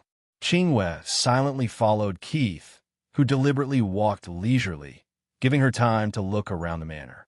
"This place is so big. Do you not feel a sense of desolation living here?" she curiously asked. "No," Keith shook his head. "I was born here, raised here. It just feels like home to me." He looked around the long hallway and smiled. "Perhaps, if I had not been raised here, I would have thought that this place was too big for a small family like ours." She understandably nodded her head to his words, and then gasped when she caught sight of a mountain lion who was talking side by side of Minami, occasionally brushing against her, which made her giggle. "Is that a mountain lion?" Keith nodded his head. "His name is Milo, and he has grown up with me. Come, I will introduce you to him." The gray-eyed girl hesitated a little, but then followed right after him. If someone as meek as Minami could be so close to the beast, she would be fine too. And her thoughts proved right. Qingyue soon realized that Milo was just another cat, and unlike most cats, it loved the affection people showered on it. There was not even a hint of apprehension in her heart when she hugged it and let it nuzzle its face in her neck, softly brushing her hand on its beautiful brown coat. Keith just stayed there, leaning against the wall for minutes, watching the two girls play with Milo. It was such a peaceful thing to look at that a fond smile crept on his lips. When Qingyue finally had enough of Milo, she remembered that Keith was still there. And when she turned around and saw the smile on his face, her cheeks warmed up in a beautiful blush. "He's beautiful," she said as she stood up. "That he is." He nodded to her and then slowly walked past her. Keith petted the head of Milo and then gently caressed Minami's head before heading to his room. The girl that followed him curiously looked all around, trying to learn something about him from how his room looked. One thing she had to admit was that it was too tidy, and secondly, it was too extravagant. The king-size bed was too big for just one person, but Qingyue did not comment on it, as her heart was a little uncomfortable at what Keith might answer her with. She knew that he was always surrounded by girls, and it was likely that he was not sleeping alone here. And soon, his wife might be staying in this very room with him. "Up for a game of chess?" Keith called out to her, already sitting at the small table with the chessboard on it. "I'm not that good at it." She lightly smiled at him. "Neither am I." He chuckled at her.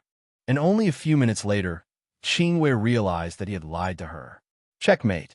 "You lied," she aggrievedly said. Yes, she was pretending too when she said that she was not that good at it.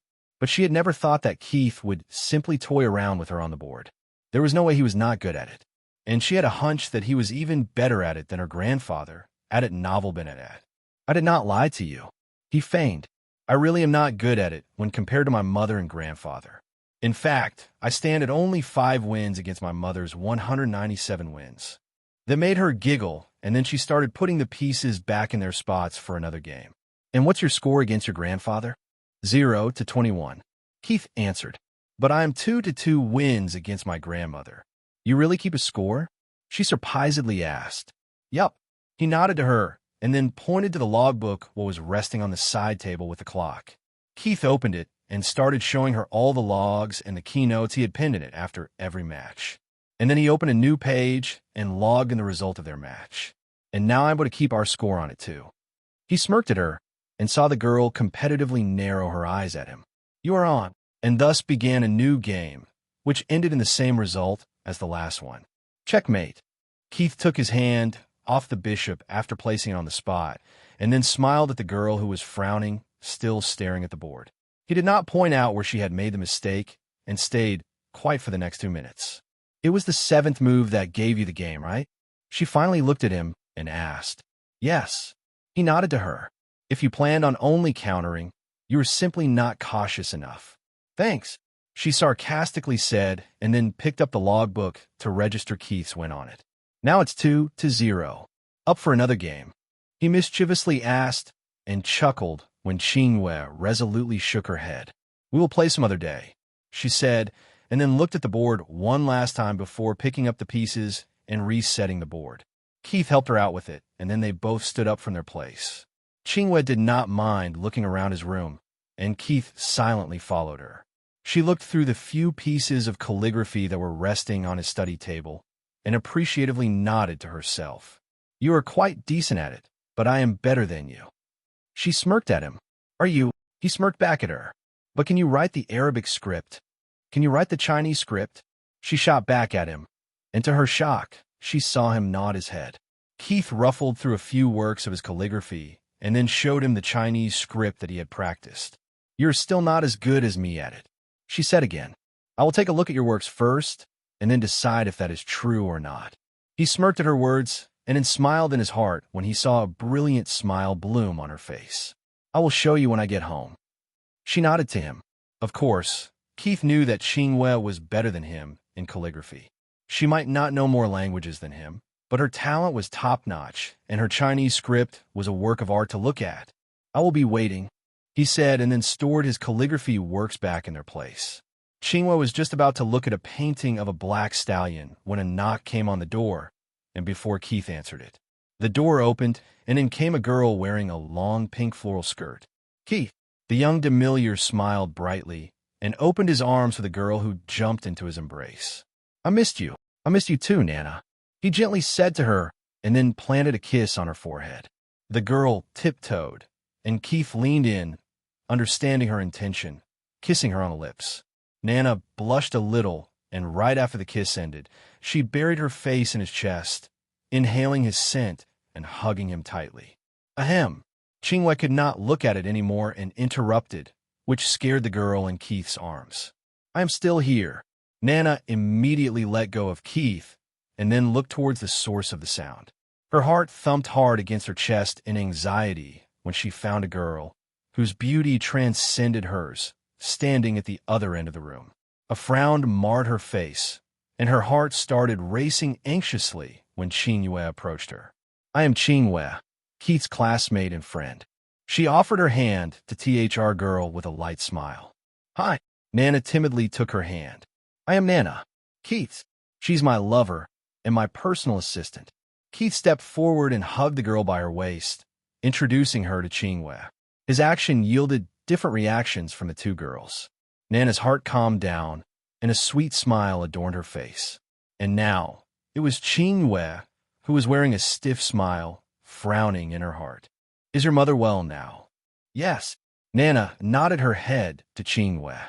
She was discharged yesterday, and I took her home. She can walk now, without any problem, but the doctor suggested that she should stick to bed for another week. And you are not staying with her to take care of her. Keith smirked at her, and Nana cutely pouted at him. She was there when Aunt May informed me that you have returned. And it was her idea for me to come see you. She told him. I must say that I am a little disheartened. He sighed and shook his head. It's not that I didn't want to see you. She anxiously explained, but soon realized that he was only messing with her when he started chuckling. I know. He nodded to her when she averted her eyes away, trying to hide her embarrassment, and planted a kiss on her head. Stay for dinner, and I will introduce you to my mother and grandfather. I have already met Ani, she meekly said. When? Keith raised his brow and asked. On Friday night. I was staying here, and she invited me to dine with her. There was a light smile on her face. I was so scared. Come on, my mom is not that scary. Yeah, right? It was Qingwei who snorted and Nana nodded her head. She's so beautiful, and she just overwhelms you with her presence. Nana tried to describe how she felt that night, and Qingwei nodded her head to her words understandingly. But she was so nice to me. I guess you had a good chat with her? Keith smiled and asked. He knew that Vanessa was really good at carrying a conversation, and for a naive little girl like Nana, she did not need much effort to pour in some confidence. Yes, she asked me about my mother, and then we talked about my studies and future plans. Nana nodded her head again. Aunt May was there too, and she helped me a lot. Well, for Aunt May to speak good words about you, it means that you have been working really hard at everything she tells you to do. Keith knowingly smiled at her, and then silly girl embarrassedly turned her face away. She's nice, but she gives so much homework. She complained in a low voice. Should I ask her to go easy on you? No. Nana shook her head. I want to learn everything that she wants to teach me. Keith did not need to ask why she wanted to do that. He gently smiled at her and changed the subject, deciding to not tease her about it. Do you like your new place? MHM. She nodded her head. Mom likes it too, and she asked me to thank you for it. You're welcome. Qingwei felt a little alienated as she listened and watched the two of them converse with such familiarity, and her mood turned a little sour. Where do you plan to hold the wedding?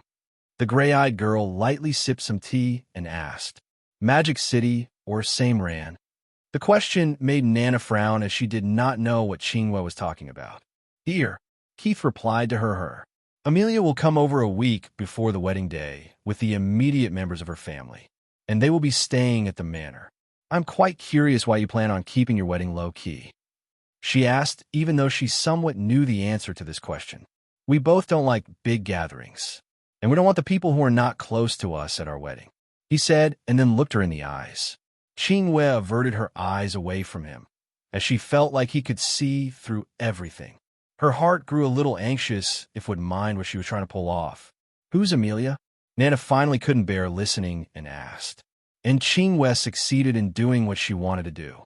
It was just a guess that Keith had not yet informed Nana about his wedding, and it proved to be true. You haven't told her about Amelia? She asked Keith, feigning surprise. And does Amelia know about her? I told her about Nana. Keith smiled at her, and I wanted to tell Nana about it in person. He sighed. Sorry, it's okay. Keith smiled in his heart. He was elated that Qingwei was starting to behave like this. Her little jealously meant that her feelings for him were growing. Nana's face was a little pale as she realized what they were talking about, and her anxious eyes looked at Keith for an answer. I'm getting married on 31st of December, he simply said and planted a kiss on her head. Sorry for not informing you before I left for Magic City. Also, Amelia wants to meet you. Why? She tensed a little and subconsciously asked. She will be joining me in my business, and since you are my personal secretary, she wants to talk to you and Aunt May about everything. Keith informed her. Nana nodded her head, and she felt a little at loss in her heart. She knew that he had been very clear about their relationship, but she couldn't help the pain that was gripping her. She was scared that Amelia would force her away from Keith. After all, she was just a lover, and the latter was going to be his official wife. Given the status of Demiliore family, it meant that Amelia must belong to a powerful family, and the poor simply stood no chance against her if she decided to pull her apart from her lover. She knows that you're my lover, Nana. I did not hide anything from her, he softly said, and I can promise you that she will treat you really well. His words managed to calm her down, and she turned to look him with misty eyes. Promise. Promise. He smiled at her. She really won't mind it?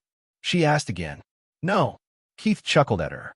As long as you don't try to fight with her over me, she won't ever mistreat you. I know her very well. I won't fight with her, Nana immediately said. I know. He leaned in and sipped a kiss off her lips. Seeing things turn out the way they did, Qingwei felt at ease and at a little loss too. She did not want to hurt Nana, and she was blaming herself for almost doing it. The girl sitting next to Keith was a little too innocent, and she decided to not do something like this in the future. But of course, it was only because she had realized that Nana could not compete with her, which meant that she was not a threat. Qingwei then initiated a conversation with Nana, talking about the same Ren University. Since Nana was also a finance student, Qingwei gave her a few pointers which she would later need to pass her finals. The two of them also exchanged their contact details, and the gray-eyed girl even expressed her intention to invite her to shop with her someday. Nana was obviously a little hesitant about it, but after Keith nodded to her, she accepted the invitation. Time passed, and the three of them chatted merrily before temporarily separating to freshen up for the dinner. Since Nana had already been approved by Keith's mother, she was not so nervous about meeting with the master of Demiliore family. Keith had told her a few things about his grandparents, and what she gathered from all of it was that they were very kind and understanding. Qingwei was not as calm as Nana, and that was because she knew how powerful of a man reiher Demiliore was. A retired 4-star general of Netherian army, who now served as the military advisor. Even if you did not count his status as the master of Demiliore family, he was still a man with a lot of power in his hands. And by what her grandfather had informed her about reiher Demiliore, she knew that he was a man who no one dared to speak badly about. It was so much so that even his enemies did not speak ill of him, fearing that somehow their words would reach his ears. And even if you did not count his own power and the power of Demiliore family, he was the husband of the Deputy Governor-General of Netheria. A Deputy Governor-General was the second in command of Netheria, much like the prime ministers or vice presidents of other countries. And even if Netheria had 5 of them, each Deputy Governor-General held immense power in their hands. And Keith's grandmother was the Deputy Governor-General concerned with the external affairs of the country. She was famous all over the world, and many young girls and ladies looked up to her. When they arrived at the dining table, reiher was already present there, and Nana, who had not been too nervous before, was now fidgeting anxiously as she looked at the handsome old man whose presence weighed on her heart. Thankfully, Keith took the lead and introduced her to him. "If he hurts you, do let me know. I will fix him for you," reiher playfully said, and just those words eased Nana of all the pressure. "He treats me very well." Nana blushed and lowered her head. "I can see that." reiher chuckled to himself, and then chatted with Qingwei, who dealt with the pressure on her own, and even managed to hold a conversation with him. "You are a lot like your grandfather, Miss Lin. You ooze the same confidence, and I am sure that you will make a name for yourself in the future." He generously complimented her, which elated the girl. "Thank you, Master Demiliore." She respectfully bowed to him. Celine, who had met reiher before, did not need to introduce herself. After she greeted him, reiher asked her to not worry about her health, offering complete confidence in his grandson's ability. "I know. Keith is the best," Celine merrily said, and then all of them started with their meal, talking about miscellaneous things and mostly about the current affairs of the country. Celine and Qingwei took their leave after dinner, and reiher asked Keith to drop Nana home when the latter excused herself. "Where are we going, Keith?" Nana curiously asked when she saw him drive in another direction when they entered the city. "You have some time on your hands?" he asked. "Yes." Nana nodded her head. "Then I'm taking you out on a date." "Well, since we already had our dinner, let's go for movies," he casually said, but to her ears it was the sweetest thing that she had heard. She meekly nodded, trying her best to suppress her smile, but failed. Keith glanced at her and caught her wearing a silly smile, and he sighed in his heart. She really loved him with all her heart, so much that she would gladly allow him to hurt her if he wanted to. He knew that she was a little troubled after hearing about his marriage, and so he wanted to make the day better for her. At least, it would help her sleep tonight.